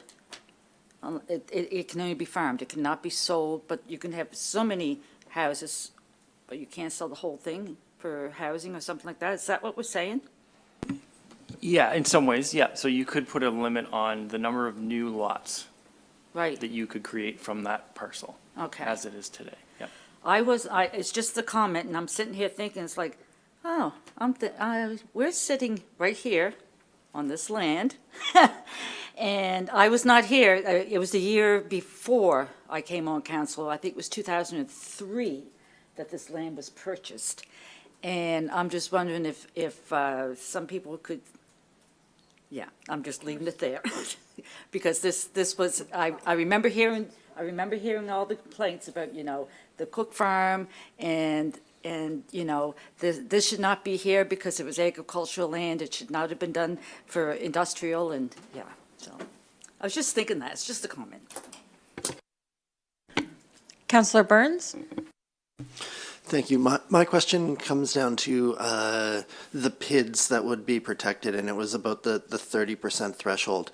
And I'm not arguing with it per se, I just wanted to be able to better explain it, because I had a lot of folks who were concerned with smaller PIDs. It's a lot easier to get to the 30% threshold, and there was a lot of people who pointed out like some larger tracts that even in my area that are currently for sale that people are haying that would not meet that 30% threshold because they are still part of the original grant that's 200 or 300 acres, even though they have 40 acres of what would be farmland on a drumlin and the rest is not on the drumlin. So is there other ways that people are approaching that? Because like I had folks who had like some of the neighboring woodlots to mine were saying like this has been a pine forest and would not go back into farmland rotation for quite some time, but it would still fall under the protected soils. So is there a different approach that might look at that, or is there a different way to do that?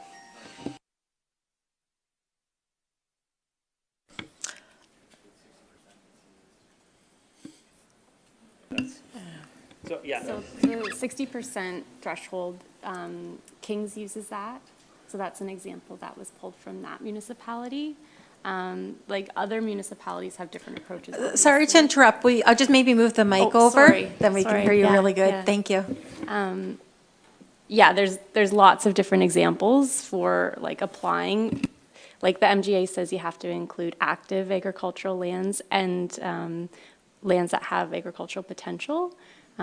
So how it gets applied is sort of, we can figure that out as we go. But yeah, just as an example, the 60%, that did come from Kings, so, yeah. Just to add to that, thank you, Anna. There's not a dictated methodology that the province has said. But so I mean, one thing that we have heard certainly, and I think looking at how we identify some of this going forward is we talked to a lot of farmers who 10 acres is actually quite large. And they've got a lot of smaller PIDs that they farm altogether, and to maybe kind of look at lowering some of including those smaller pieces that maybe in some jurisdictions, some municipalities in the province, sure it's considered small, but here those small pieces collectively that's pretty typical. So that's a piece that we're certainly wanting to re-look at. Because again, it's like taking this map that's on the screen and comparing it with the other one, and there was stuff that was taken out of that first one, and it's trying to figure out, how much do you really want to remove from that first one, basically. But yeah, there's different ways to approach it. Okay, Councillor Smith, and then Mayor McLean-Weil. Thanks for the presentation. I will say that, after many consultations, I find the objective, the policy objective in the MPS around this is definitely one that there's broad consensus around. People see the need to protect farmland, and I agree with all the issues that have been raised. It's really complex. And I do worry about, property values. And in some ways, some of these tools seem pretty blunt. Like we're protecting farmland that's not being farmed in some cases and not protecting farmland that is being farmed in other cases. So, but, the farmers that I've spoken to in my area are, broadly supportive of the policy objective. And I'll also say young people who want to get into farming are, it's very difficult to get entry, but they're looking at this land disappearing and hopeful that we can do something about it. One thing I'll just add is that we didn't go to the public with this map and ask that people sit down and look at what makes sense to them. That is something that does need to be done. And so there will be, I think, more of those opportunities for people who have a farm that's not here to identify that and really refine this, because that's going to be so essential, is getting that public feedback on the maps. And in future drafts, that's going to be a big part of that, is taking the zoning and sitting down with different communities and talking about where different boundaries make sense to them. And it's really difficult to, at a high level, identify, where some of those farms are that maybe should be included here. And I think we would be able to help achieve that through kind of future consultation. Mayor McLean-Weil? I'm really glad we have some people in the gallery that know farming as commercial farmers. And in this conversation, we have a complex industry here in protecting agricultural land, because we have commercial farmers who make their living entirely from the land or the livestock that's on the land. That's my personal, as you all know, that's my personal experience.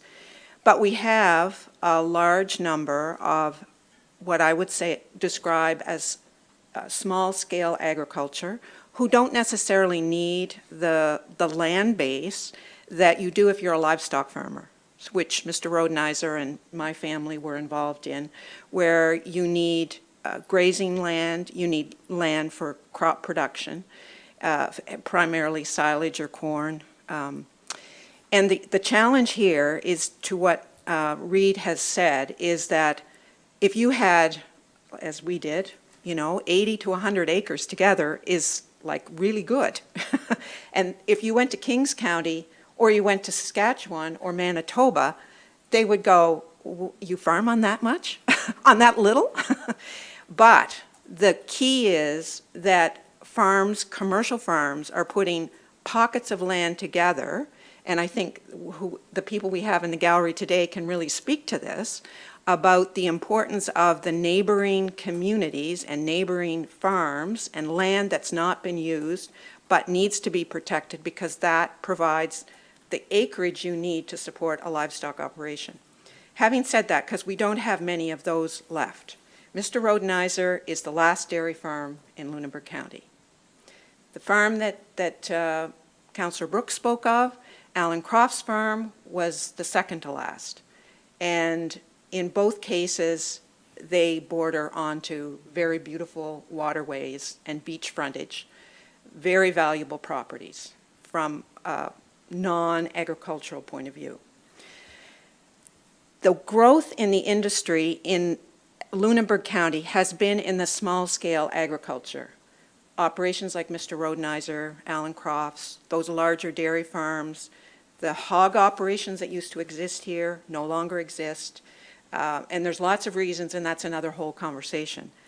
But where the growth is in the small-scale agriculture. In fact, I'm not sure what the current statistics are, but a few years ago, Lunenburg County had the largest growth in small-scale young farmers entering the industry than any place else in Nova Scotia, which is quite staggering. They came here because the land was relatively inexpensive and relatively available. And that is not the case in Kings County, which has way better soil, way better opportunity to produce food than here. But the land was inexpensive and accessible. So I think in our thinking about this, we need to really understand that that what we have in Lunenburg County is really different than Kings County. It's really different than even our neighboring communities of Chester and Queens. So because in Queens County, you really don't have a lot of small-scale agriculture like we do here. And even in Chester, there isn't the numbers. I think if we broke it down, you would find that. But here we do. And this is what we're hearing, is the small-scale agriculture. And then I would classify there's a third group, and that's the household agriculture, which is basically people growing food for their own personal use. So in my mind, we have commercial, we have small scale, and I say small scale, which is really valuable, but often they're supplementing their income some other way. They may not be relying on it for their total income, but it is a way to keep land in production. It is a way to allow people to live a life that they love about here, which is part of that tradition we want to preserve, is that you can move here, you can have animals, you can have land, you can, all of those great things that people really are attracted to here. And then we have the household food growers, whether it be chickens or a garden and all of that. And so I think for us, it's really important to think about those three elements. And generally, we have not heard from the commercial farmers. That I know that the planning people are going to be talking to them. We're going to have a little tour of some farms next month, and I'm happy to host that so that our planners can really get a sense of the diversity. We're going to go to a very significant commercial farm, intensive farming, and then we're going to go to some of what I call the smaller scale homesteading type of operations, which really represents the breadth of what agriculture is here. So I caution us a little bit, and I think I've talked enough to the planning staff to say that we are, in some ways, have a very interesting mix here of agriculture and the potential for what could possibly be, in the years ahead, a really attractive place for people in terms of that small-scale agriculture. And frankly, the small-scale agriculture generally doesn't need large acreages to be productive on. And if you go to British Columbia and look at some of the ethnic gardens that you'll find there, you'll find intensive agriculture on 1 acre of land. People are growing crops, selling into the Vancouver market on 1 acre, like intensively farmed acreages, because they're growing specialty crops of high value, and they're making a complete living on that 1 acre. Now, we haven't quite transitioned to that here, but we also don't have a Vancouver market here either. But, what are the opportunities there? So I think all of these are really important things to think about when we start the planning process. And I don't really have an answer to all this, but I understand this in a way that some of you maybe haven't thought about. And so I think it's important that we think at a high level about what we're trying to achieve here and what already exists here, because that will help us shape the document that we want to have to take back out to the public. So sorry for being long-winded, but I am passionate about this. And on that note, I don't think there's any other speakers specific to this, so we'll move to the next part of the presentation. Thank you. This is, I think, the subject that has certainly garnered most of the discussion around this entire project. And what I'll do now is just walk through some of different tools and approaches that are typically used, and I will go into explain what the thinking was behind that first draft. But it's certainly something that has struck a chord with the public. But it's important to be able to identify what the issues are, what the different tools and approaches are, and understand what other places are doing and what the intentions are behind some of these. So this is really about looking at the conflicts between agricultural operations, particularly livestock, and other types of uses that could be located nearby. So one tool one very common tool that's used is around putting things like new barns or manure storage a certain distance away from other types of things. So one is around environmental contamination, so that's things like watercourses or lakes. And the other thing is about a nuisance conflict with things like nearby residential uses. So there are ways to look at putting new, so if you're looking at a new development on an agricultural property, that barn or that manure storage facility, if it's a larger kind of size and it has an official kind of footprint, putting that certain setback from, for example, a neighboring house or a neighboring watercourse. There can also be ways to factor in the property size when doing that, and ways to categorize the types of livestock operations and then applying setbacks based on that. So that's about putting new agricultural uses on a property. This situation is when you have an existing agricultural operation like a barn or manure storage, and you have a new house or new development that wants to locate beside that. And in this case, it's about protecting that agricultural use from encroaching other types of uses that are known to be conflicts. So, there's lots of different stories about, in a larger scale, growing communities with big subdivisions and agricultural uses around them, farms and things like that. And when those, growing communities or developments get close to them, you start to get conflicts and complaints from residents. The intention here is really about protecting the agricultural use so that it is not inhibited by nearby developments. So this is about applying that setback, not to the agricultural use, but to that new house. So it's not saying in some cases that it can't be there, it's saying it needs to be set back a certain distance to recognize that they're not appropriate to be super close to each other. Is a clarification on this slide?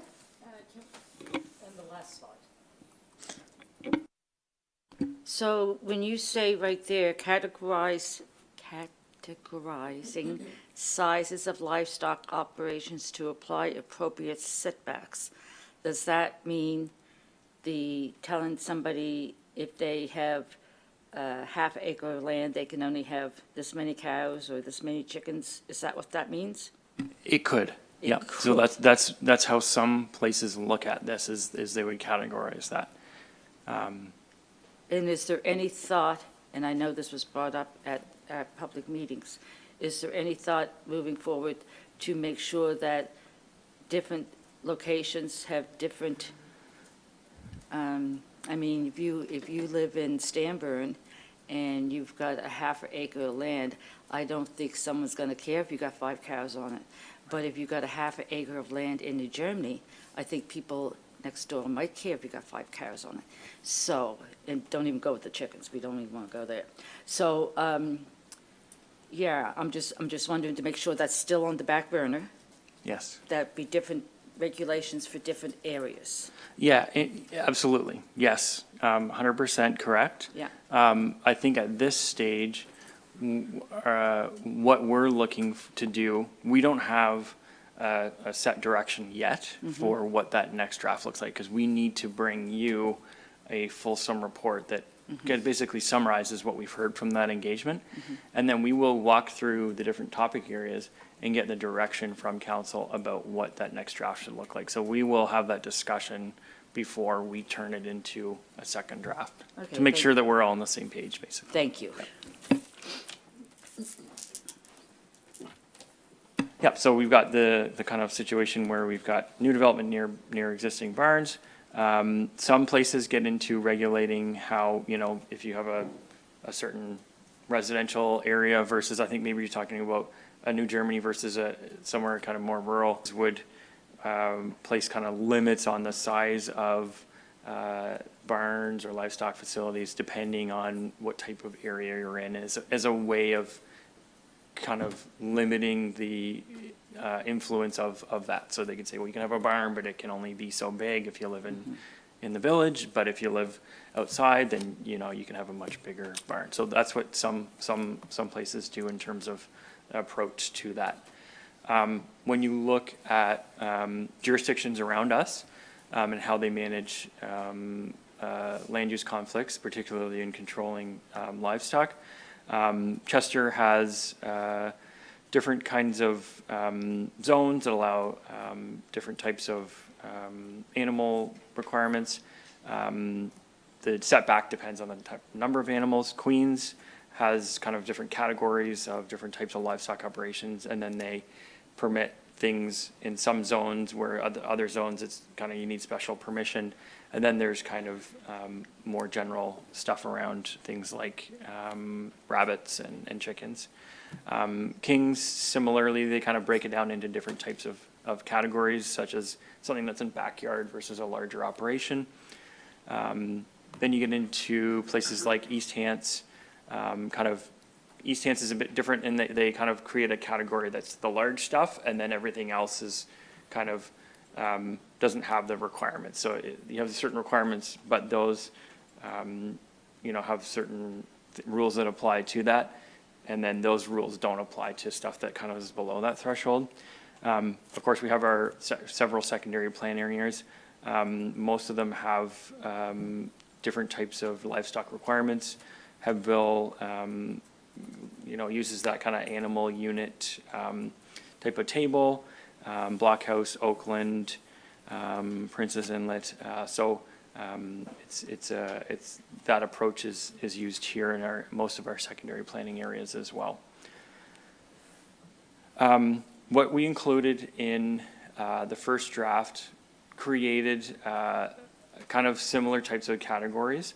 So the approach there was to create a couple of kind of basic setback requirements from things like, water courses, wells, houses. There's a key piece there that was a setback so that new residential or new institutional developments could not build right next to somebody that had an existing livestock operation. That was that second example I talked about where that could potentially kind of prohibit affect the operation itself and keeping that development away from it. And then it got into kind of different types of categories. So one being the kind of backyard agriculture, which kind of in the draft, the thought process was that basically kind of could apply everywhere. And then you kind of move to the next tier. And I think in terms of the concern that we heard from the public, this was really the focus of that. And so it was the small scale livestock operation and the thinking here, similar to our secondary planning areas and some of those other municipalities, is that the property size would determine how many animal units. And then as the property size kind of increased, then you could have increasingly more numbers of livestock until you reach a point of kind of kicking you into the next category. There's a component here that for those people who, for example, they're out in a very rural area, but they have a small lot, that's fine because they would just get kicked into the other category. It didn't say you couldn't have the livestock there. It would simply say rather than looking at the lot size, you're looking at are you set back enough from neighboring houses or things like that. So each of the categories kind of has exceptions to it. If you can't meet the requirements, then there's another option. So that's kind of how it's structured in the draft. That last kind of category, which is probably the more common ones, was to create this intensive livestock operation. So I think here in terms of maybe beef cattle, but chickens, maybe the type of operation we were thinking, larger barns and things like that would kind of come into this category. And in this situation, creating, rather than saying, okay, your lot size has to be so big, it's starting to just apply a setback from things like neighboring dwellings. And then again, there's that additional component, if you can't meet the setback, it could be considered through a site plan process. So that pretty much summarizes the kind of three types of categories that were in the first draft. What I would say about this approach or other approaches that other municipalities use is that you can dial back a lot of these pieces, but the complexity of these regulations, and they admittedly are tough to get around, they do allow flexibility. Some municipalities kind of say, okay, well, you can have a certain thing, and then as soon as you reach this next stage, okay, you're now in a category that's, treating you like a really large farm. And what this does is tries to provide kind of an increasing scale, looking at the different types of livestock. And then as things either get in a more rural setting or a larger lot, kind of increasing amounts of allowance for the type of livestock or the amount of livestock that you can have on a property, trying to reflect, that larger lots can accommodate more livestock on them. But obviously, a lot of public input to kind of come through related to these. And I think, Councillor Moore, as you pointed out, there can be further refinement to things like where some of these should apply. And you can certainly take regulations, some of these, and just say, okay, in a certain type of zone, we don't need to have anything like this, but maybe in some other zones, maybe we do. And typically when you look at more densely developed residential areas, is typically where you see more of the land use conflict issues. So if you're wanting to find a way to pull back and focus on where the real land use conflict stuff might be, there are certainly tools available to do that. So that's kind of the end piece about the livestock and land use conflicts. So how do you take any questions? Questions, comments? Councillor Brooks. Have you guys had an opportunity to talk to Colchester County at all about what they've been doing? I know they've gotten through their land use planning, but certainly they are an area in the province that has seen a lot of what we're talking about, farm use transitioning out of agricultural use and into other things. Have you had an opportunity to speak to those folks? We haven't talked to them, but that was one of the documents that we did review at the time during our municipal sort of analysis at other municipalities. But we're happy to reach out if that's something you think that we should do. I'm just curious if they've come up with any solutions with what we're looking at, so we're not reinventing the wheel. I'd like to know what some other municipalities have come up with. Councillor Moore. Can you remind me, Queens, now, do they have different levels that we just talked about when I asked the question? Do they have, like in the town of Lunenburg, no, that's not Queens, in the town of Liverpool,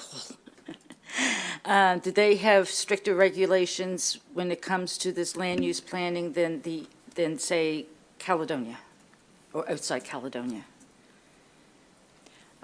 So in Queens, they use a pretty similar approach to the one that we've sort of drafted. But it's if I can recall, I can look at it, but I think it is more restrictive slightly, if my memory serves me. It is more restrictive in terms of what it's permitted in each zone. Okay. But you can look at Caledonia because there's different zones within Caledonia. Right. Like Caledonia isn't just one zone. Okay. So agricultural uses like the intensive livestock operation wouldn't be permitted in all zones. It says here it's only permitted in the inland rural zone, and then by DA in the coastal rural zone. So that's what I mean by it's more restrictive in the sense that it's not permitted everywhere. So, yeah. Okay. Where would I find the Queens land use, if they passed a land use planning, where would I find that? It's on the website. It's on the website, yeah, okay. But I can Yeah. email it to you if Because when you'd I'm like. comparing communities, Caledonia, Central Caledonia, and New Germany seem to be very much the same.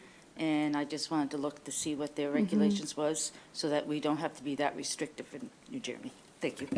And just if I can add, all of the work that goes into this, a jurisdictional scan is absolutely part of what we do. And I think, as Councillor Brooks put it, we don't try to reinvent the wheel. We've looked at other provinces in Canada. I've worked in several different jurisdictions myself. Having said all of that, it's not about trying to take what might work somewhere else and put it here and think it'll work the same. There are approaches to all of these that, in each case, there are slight changes that we've drafted. And I think there are many further changes that you can make to kind of tailor something like this to be kind of better suited for this area. But certainly that the work that we do to understand what others are doing does help inform how well is it working in some of those areas, and how well would it work here, including in our secondary planning areas, in terms of, are we seeing problems implementing that, or are we seeing zoning issues, or are we getting complaints? And we have a little bit of experience from our secondary planning areas and seeing how some of that's playing out. One more, Snapper.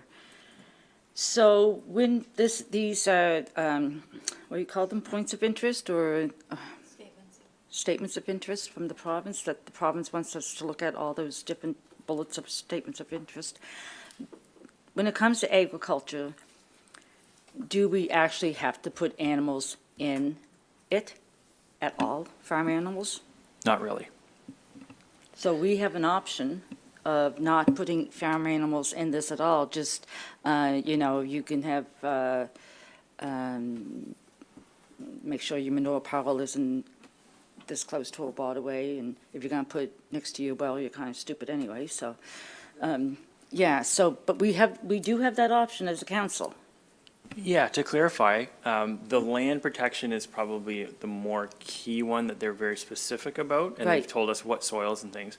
When it comes to this, it needs to be considered, and so, but they're looking at it from the perspective of, this needs to be geared towards protecting the farms. So the idea is, if you have rules about the amount of livestock you can have, and you have a complaint about that, you can say, no, I'm allowed to have this, so. But if we don't put animals in at all, there is no rules. They can have- Yeah, you're right, yep. And So, I think- if council doesn't feel the need to have, to speak to livestock and go down that road. Yeah. We do feel that you need to have something around the land protection piece. Yeah. But in terms of thinking about conflicts between agricultural uses, if that is not the desire Yeah. of council to go that way, you don't need to do it to meet this statement of interest. Yeah, I think at the first meeting, I think that came out loud and clear. And I don't know what the other meetings, we'll have a report on those though, right? Okay, thank you. Councillor Smith. Yeah, I mean, I'm certainly going down the same road as Councillor Moore. And just to say, I was in Caledonia soon after our first draft came out, and it's very similar, the animal units comparison between the North Queens area and our area, and I can say people in North Queens are not pleased with the regulations that are currently in place. Something that's come up a lot in conversations is like, we want to address gaps and look for, like, if there are problems, are there solutions? And one of the things that often comes up is around, if you've got too many animals in too small a space, are there other regulations that address this problem? And do we have to touch it as a municipality? So I haven't really had a chance to look at it, but like the animal Protection Act that you mentioned, would that address it? And would that be a way of us addressing those problems? Because I have had residents come to me and say, well, I am concerned that some of my neighbors, or that, you know, a neighbor has way too many animals. There's, within the, yes, like within that provincial legislation and acts, there are some of those, like the animal welfare, if there's concern about the welfare of the animals because of them being too many in a place and therefore they're suffering or there's other issues there, then absolutely there's those other pieces. Having said that, we've talked to hundreds of residents throughout this, and we've talked to some who did have challenging situations with neighbors, and they went down various roads with the province around different pieces out like that, and I think that there wasn't any real issues identified from those perspectives. They weren't doing anything that was running afoul of provincial requirements, but that, you know, there was still a land use conflict issue, I think, that was there, and in some cases contaminated wells and things like that coming up. And so I think it does cross over some of those, you know, lines where the province has a role. But I think what the province would say, and in the conversations we've said with them, is, you know, land use conflict and land use planning is municipal.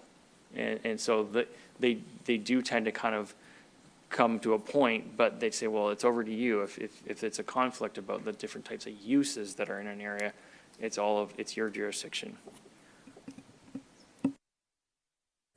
Mayor McLean-Weil? The issue that raised the most hackles at our meeting has been around livestock numbers. And, but I think, I'm not sure we can win on that one, really. I think any restriction at all is going to be met with resistance. And I think of it a little, and maybe I'm simplifying it too much, but I think of it a little bit like the nuisance bylaw we brought in. We responded, council responded to some ongoing serious complaints. Not a lot, but a number that were quite significant, and over time, council responded to that. And so I kind of feel that on the livestock issue, given that livestock numbers are generally small, we don't have, you describe it in the documents as intensive. Well, my idea of intensive and your idea and the general public's idea of intensive is very different. I saw cattle ranching in here. Well, we don't have any cattle ranches. You know, if you saw 25 beef cattle on a field, you might up at DeLong see maybe, I drove by there on the weekend, there might have been 50 cows with 30 calves attached. I don't know, I didn't stop to count. They look lovely, the Simmentals in the green pasture. But there aren't many like that. That would be one of the larger, and maybe the largest, and maybe the only large one. Many of the farms here would have cattle ranging from, you know, a cow-calf operation, 30 cows maybe at most. So the idea of intensive agriculture here is really not here. So the conflicts that can arise between property owners, there are ways to handle it. If people feel that that the animals aren't being cared for, people come in, investigate. I can, you know, I've had to go with people and to some of those farms from time to time. So those conflicts get resolved with other legislation that's beyond what we have in our purview. So I guess, I think we need to think, do we really need to regulate this in a serious way? Yes. In Pine Grove, maybe. Sorry, Councillor Burns. But in Pine Grove, where you've got a subdivision, maybe you want to put some restrictions in there. Pine Grove already, when you bought a property, they had lots of covenants attached to it. And I don't know if chickens or backyard gardens were in that, but anyway. To speak out of turn, in most areas where there would have been an intensive subdivision, there would be some stuff like that about limiting it to types of animals. Right. So in New Germany or in where we've got concentrated population, then maybe we do need to think about this. But widespread, I'm not sure this is in our best interest to try to introduce our general population to a planning strategy and put that in now. I think over time, like we did with the nuisance bylaw, if we start to see a series of incidents and complaints, this is the beginning of a strategy that will be worked on for many years. And why not then, as we start to see our population change and the growth, then we start to think about it. I'm not sure 100% whether this is the right avenue, but I think given these two areas of wanting to regulate agricultural land, protection of the land in my world is more important than regulating the livestock on the land. And that's a piece, if we need to add it, we can do that. And I think we'll have much more acceptance from the public about a planning strategy. It will be more palatable for people if we say that we can protect the land, and then we'll work with it over the years to come. Councillor Burns. Oh, do you want to respond to that? Sorry, if I could just add to that. If you've been to some of our recent engagement events, we've added a new tool where people can drop a coin in on a statement and it's basically like answering a survey question in person, but it's a little more interactive. We've developed a specific question to ask the public what their thoughts are on saying in really built up places like subdivisions, do you want to have some type of rules about livestock? So to really address that, and hopefully, I think once we analyze that, we can start to see in terms of what the public is suggesting, because we've had similar conversations where people are saying, in these general rural areas, we don't need this, but I can see how, we have some subdivisions in these really kind of concentrated areas where some of this might make sense, and so we're going to go to the public and we'll report back on the results of that. Councillor Burns. Thank you. I'm going to ask sort of a question up front, and I believe I know the answer, but I'm also asking it because I plan on sharing the link to the conversation for folks to help propagate out the message on this. And for what I'm really asking is, would there be a mechanism building on that we don't need it right away, but this is a living document with living communities. There is a mechanism where communities could come forward and say, we'd like this kind of stuff in our community. I think of District 7 where I can oversimplify it as you have sort of a suburban rural, you have people who may have the same density as they do in Pine Grove and West Northfield, but they consider themselves rural or just smaller lots, and then you have more of a lakeside community as well. And for me, that's where I see the discord, people saying a broad stroke is going to erase the details that we have. So if we were to start with very, very little on this as regard to animals, but there was to start to be an issue. I think of like Charlie Lane, I believe there's covenants there, but if people started to be semi-intensive, in my opinion, livestock farming, that people could come together and say, okay, we need to change this to protect the nature of our neighborhood. That would be an option, so to start low and go high in the future if people wanted it. Yeah, generally, I guess the planning documents need to be reviewed every 5 years and kind of fully, you need to do a full review every 10. So there's already going to be that kind of mechanism built into the process. You're going to have a full discussion and engagement process with those regular updates. But even at this point, as part of this process, I think just kind of thinking through some of this, one of the types of zoning approaches that we introduced in that first draft was the idea of a rural residential zone. And that can be applied, the thinking was that would be applied to what I think all of us are kind of imagining as that subdivision type of development.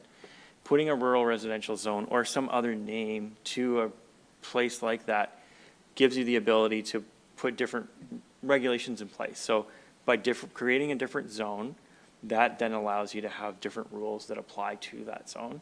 And I think as part of that next phase of engagement, that's where you can sit down with different communities on a map and say, what makes sense? Does this area, like you're saying, maybe this subdivision looks on paper, looks similar to another, but one community may feel that rural residential zone is appropriate for them.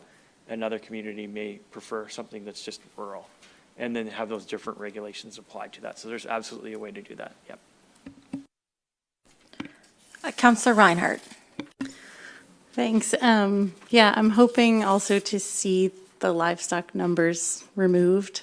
I think it just adds, except in more concentrated areas, that makes sense, but it just adds a layer of complexity for people that just makes it harder to do some of the small-scale farming that they're trying to do. Because I had so many people coming to me with questions, you know, with this chart, like, oh, well, what if I have 1 cow and 20 chickens? Like 20 chickens don't take up much of a footprint, but that would not be, you know, allowed in this. And then, yes, so many scenarios for animal combinations that I hadn't imagined. So yeah, I think it just adds a layer of complexity that perhaps is not needed at this time.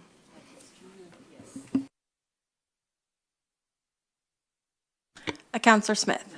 Yeah, I just wanted to add one more thing that was kind of unexpected for me in this process, because when we heard about the animal units and the outrage that people felt, and you know, and honestly, when I read it the first time, I was like, what?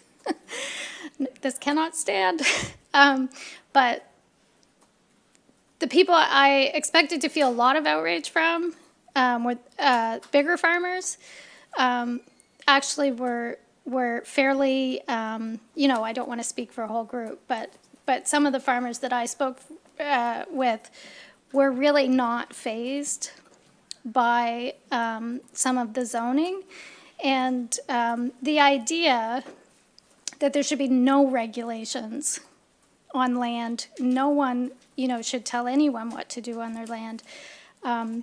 You know, some of the farmers that I spoke to was like, well, you know, that's our life. You know, there are a lot of regulations that we have to contend with, and I have, you know, spoken with a neighbor, and I mean to go and look at his environmental farm plan just to have a better understanding of what it is that, you know, the kind of regulations and guidelines that guide his farming.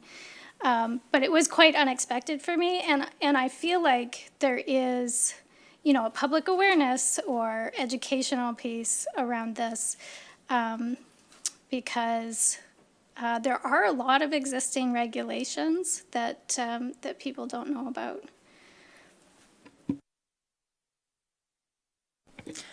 I don't have anybody else on my list unless I missed anybody. I'll do one final look around the room.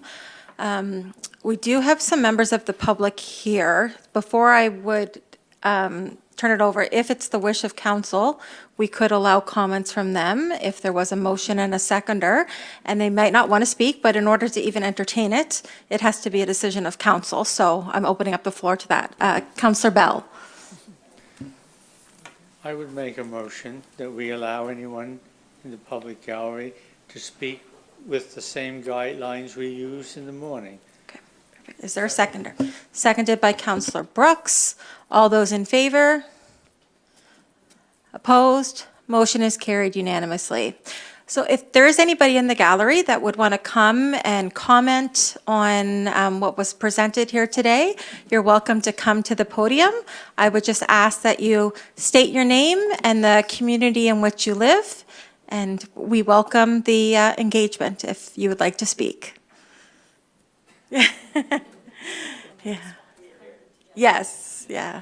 Not like putting you on the spot or anything, but you can raise the podium. There's a button right in front of you on your right, and just speak directly into the mic. Just bend. This is all very interesting.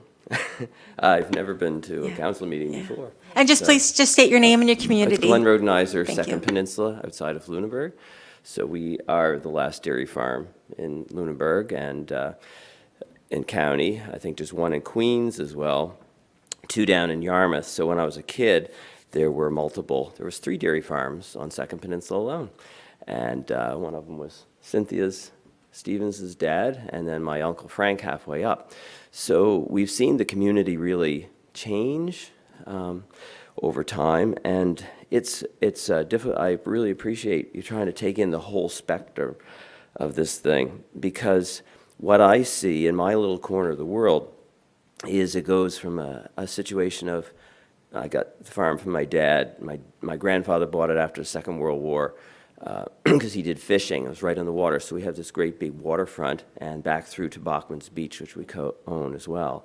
So we also own Crispy Kraut, so we grow 80,000 cabbage a year for that, and then that all goes into kraut. And so I guess some of the things that came up when I just trying to think here, I like the idea of incentivizing instead of kind of legislating stuff. And I know what you're saying, because you kind of have a situation where maybe in the past somebody had to sell a piece of land or their kids wanted to come close to the farm. And I actually, I got 6 kids, and I have different pieces of land that I've purchased over the years from people. And my line has always been, I can't afford to pay development price, but I can afford to pay it if you don't want it developed. If you don't want a big chunk of money, I can do that for you, and it will not be developed. And that's how I got some of property in Blockhouse from John Donaldson. It's probably about 100 acres, of which 30 is field. We had it drained for the specific purpose of, as land starts to disappear on Second Peninsula, that we would be able to bring our forage into the cattle or have cabbage, because it takes us about 10 acres a year for cabbage, so we have to keep moving them through, or it gets club root and stuff like that.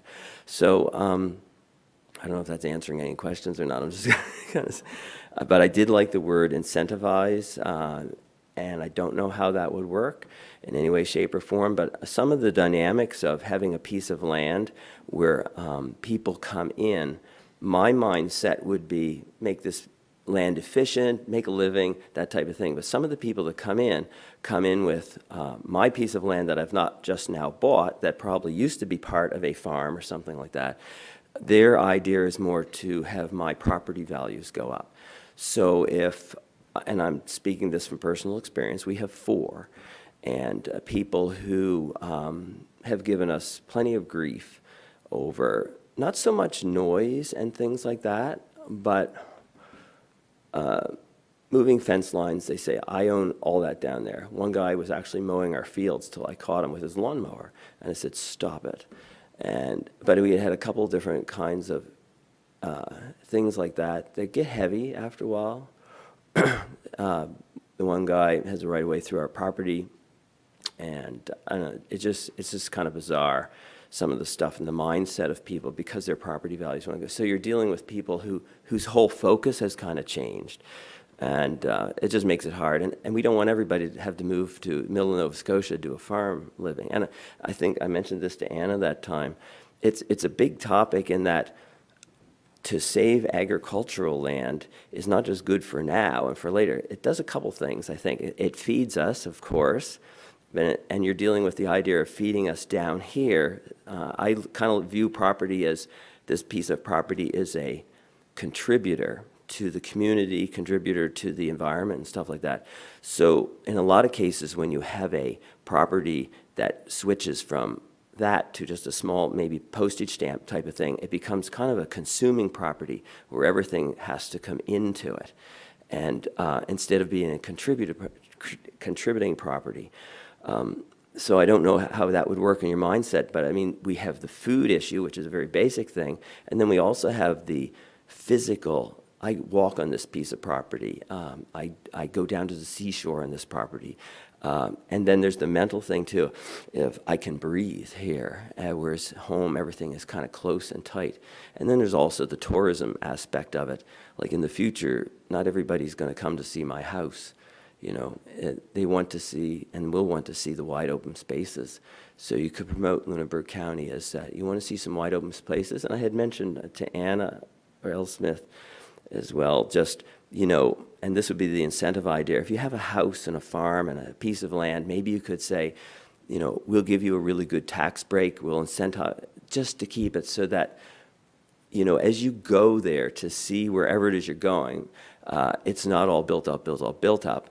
And then you get here and here it is. But on the way, it almost has that whole idea of, oh, this is still rural. This is still presenting that. I guess I went back to, I think it was Kingsburg down there years ago. I was probably there 20 or 25 years ago.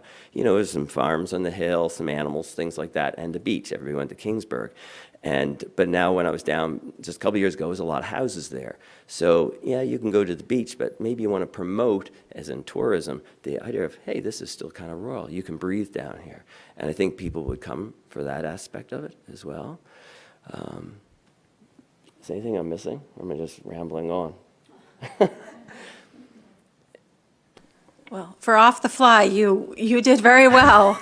And I actually wrote down something you said about a small piece of land being the consumer, whereas a large piece of land is the contributor. Yeah. I haven't heard, in all the public engagements that I've attended on this, I've never heard it described that way. I guess I kind of view it as that piece of land, the more it gets dialed down, the more you bring stuff into it. And then, whereas you have a piece of ground it's beautified, it's trees, it's wild, it's forest, whatever, and people look at that and say, well, that's what I want today. It's kind of funny. This is a little bit, our dairy inspector was down the other day, and he said, from his point of view, he said, people have stopped thinking. He said he was to a thing where it was 3 letters, I can't remember what it was, but it comes from up top, and they say, so that you got your footprint, you got methane, you got carbon. And their statement was that in the dairy industry, out of the 100%, 85% of the methane carbon problem is with the dairy farm itself and not the processors. 15 was the processors. And he said, wait, he said, you have to stop and think here. He said, you're on a piece of cement. Everything is trucked into you. He said, how can you say you're 15% of the problem? And he went to the Canadian representative and he said, are you going to sit here and put up with this? He said, you have to say something. He said, this is not the case. He said, that farm, that woodlot, they got all this. He said, it's carboning, it's using carbon, it's using stuff up. And he said, you can't possibly, just because there was a statement made there, say, oh yeah, that's a really good statement and we'll stick by that. He said, you have to question it. So all that was to say something, I don't know what it was. I guess thinking, but yeah, it's you got a wide thing here. And also I'd mentioned to Anna that day too about when you have a piece of land, what I've seen in the past is that somebody will buy it and they'll immediately put a road through the center of it and telephone poles through the center of it. If some kind of encouragement from council could be that, okay, you've got this piece of land here, we're working with the provincial government and stuff like that, and they maybe put the road to the side and your telephone poles to the side so that in the future, if you mow it for lawn, it's still there, right? And then you can, in the future, if it's got to be used for agriculture, whether it's a couple acres, it's not ruined by a road going through it. Just something to think about on that end of things. Well, thank you very much for bringing that forward. Okay, well, thank you for the opportunity. Appreciate it. Thank you, Mr. Rodenheiser. It's very interesting. Yeah. Would anybody else like to speak? Yeah, I'll just have you come to the mic and same thing. Just state your name and the community. Karen Rodenheiser, I'm Glenn's wife. I think part of what we've seen really recently is the plots of land that go up the peninsula that we are farming and we're making hay on and we're planting cabbage on. They're being sold one by one, which is what we've talked about. And I think I really like the idea of, instead of the negative, putting rules on what you can and can't do. Financially, if you can have the carrot there that says, if you will keep this so that this farmer can continue to farm on your land, we'll give you this, I don't know, somehow make it, because it's all finances. That's what you're looking at.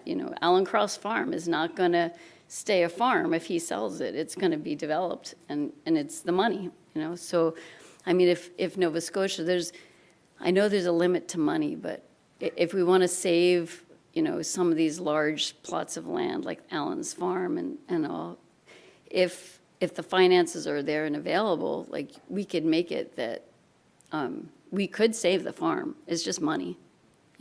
People are going to want, like our neighbors, little by little you see the neighbors getting older and, they're going to sell the land. And we have a nice big piece of land right near us that we wouldn't have to use the tractor to get all the way to Blockhouse, it's right there, it's gonna be sold, but if there was a way that we could, like, get help, like, we can't afford the money that they're gonna want for a development, so I don't know if there's a way that, like, financially, just to help, like, say, okay, we can contribute this much if you're gonna keep it as farmland. Make it attractive to them, and I don't think we're gonna run out of money doing that. I think that you could, I don't know, that's what I was thinking. And then it makes it too, like we talked about, there's hardly any farmers left, but how can you become a farmer if everything is so expensive? Like, our son, he can farm with us, but the land's disappearing that he's gonna farm on. So you basically have to be rich to be a farmer, like to buy in to be a farmer, and you're not gonna have a lot of rich people that wanna be farmers, maybe, I don't know. It's about money, right? A lot of it, like a lot of stuff is. So I guess my point would be, is there any way to help save some of these plots of land that are being sold? Like, I mean, you all know the Bearland condominium that went down on, that's Hayfield, and there it is now, it's going forward. So to be able to, and I know that that's, I think, stopped for now, Bearland condominiums down there, but there's lots of land that's gonna be sold and developed. But if there was any way to help, I don't know, finances, I guess it comes down to money. And, oh yeah, and one more thing, the people, sometimes it's not people coming in and building a new place, like Glenn was talking about. Somebody came in and bought an old existing place, and the farm road goes back to it, and he has a right-of-way there. But if you put an Airbnb back there, and then you've got people, like, there is biosecurity problems and stuff, and we were just talking about, are we gonna have to buy signs? Like, we hate to say, everybody stay out, because we love to show our farm, we love people to come, but it depends on the person, right? Like, if there's gonna be people who can go back and pay, a mint for an Airbnb back there, and then, they're gonna look at and say, oh, well, like, look at all that manure. I don't know, that's just another issue, that sometimes it's people that are buying a place, and we don't have that many places. Fortunately, there's just that one place that's really close, but, yeah, just, again, that would be protection, that people would not be able to, like, come back and start, like, changing things for the farm just because there's an Airbnb, or they want to have an Airbnb or something like that. I don't know. We get along with most people. It's just like when you start, I don't know, the farm is our stand. It's like, we want this for our kids, so that's all. Thank you very much, Ms. Rodenizer. You're good. So I think I'm getting the nod that that's all the speakers that we have. Is there any comments from around the table? Councillor Bell. Thank you. I've been fairly quiet on this issue. The part about having livestock numbers, I think I want to go on record as echoing that thought, that if it's not required to be part of our policy, maybe leave it out. But if there are those who feel halfways about it, you identified a section residential rural. To me, that makes perfect sense as meeting people halfways, and I'm good with that. The other part I want to mention is we're talking about protection of agricultural land. Back in October of 2021, I had worked with our sustainability officer and Mr. Demerit on trying to bring an idea for basically what Councillor Brooks just mentioned today. But sorry, I beat you 4 years ago. But the fact was, the council of the day didn't want to have the discussion. But I think that just since that 4 years has passed, I see a greater urgency now to protect these farmlands.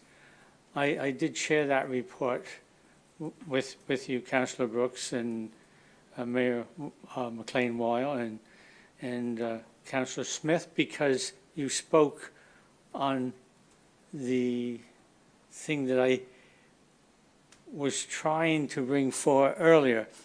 And the fact that I couldn't even find it on my laptop, but I had some help locating it.